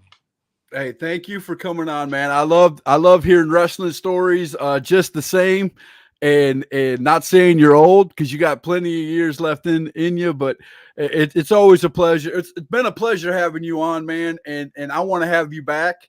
And we'll talk more stories about the old days. I want to get into the SWA days and the back when you were wrestling. Those are the real stories I want to get into. Absolutely. Hey, my booking agent's sitting right beside you over there. No, well, if it was up to him, you'd be doing all 5 days this week. I don't know about that. Don't mess with me. I can tell you that we probably haven't scratched the surface on a lot of the stuff that we can talk about, but well, we will definitely have you back. So I'm gonna. I'll tell you what. I'm gonna let Mr. I Am Righteous take us out tonight. Go ahead, man. All right. So, dude, listen. You got one shot, one opportunity. You have devoted your life to Christ. We're gonna let you end it out with offers of Scripture. There you go. Well, I tell you what I'll do. I'll do that, but I also do. We're gonna end it out in prayer. How about that? Absolutely. There you go. Absolutely. So my name is Joshua. We'll go with Joshua 1:9. Be strong and of good courage. Be not afraid, neither be thy dismayed. For the Lord thy God is with thee, whithersoever thou go. Don't be scared of nothing. Don't live in fear. Took me a long time to figure that out in life, but anyway. Y'all want to look that up, though. It's Joshua 1:9. But I'm going to end this in prayer. We'll go out in prayer. How about that? Let's do it. We'll do that. Old school. Sounds good. Take my hat off. Take that do-rag off, boy. There you go. Let's do Heavenly Father, we just want to thank you for this opportunity, Lord, to get together with Chuck and Scott and the people here on the podcast. Lord, I ask that you continue to bless these guys and what they're doing, Lord, and let it be in your glory, Lord. Lord, I ask that you please be with Brother Scott. I know he's had some health issues. Lord, I ask that you just keep laying your hands on him, Lord. Take care of him. Lord, I ask that you be with everybody that was on the podcast tonight, Lord. And Lord, I ask that you just, if they don't know you, Lord, that they seek you, Lord. Seek you first. And let everything else fall into place, Lord. Lord, let them know that you don't have to be perfect, Lord. Lord, just go to that altar, Lord, and lay it there. Let you do the healing, Lord, like only you can. But Lord, we love you and we thank you for all the things that you do and the many blessings that you give us. In Jesus' name I pray. Amen. Amen. Amen. And I'm not. That is a first. That is a without a doubt. There's no better way to end it than that, and that is the hashtag truth. We'll see y'all tomorrow night.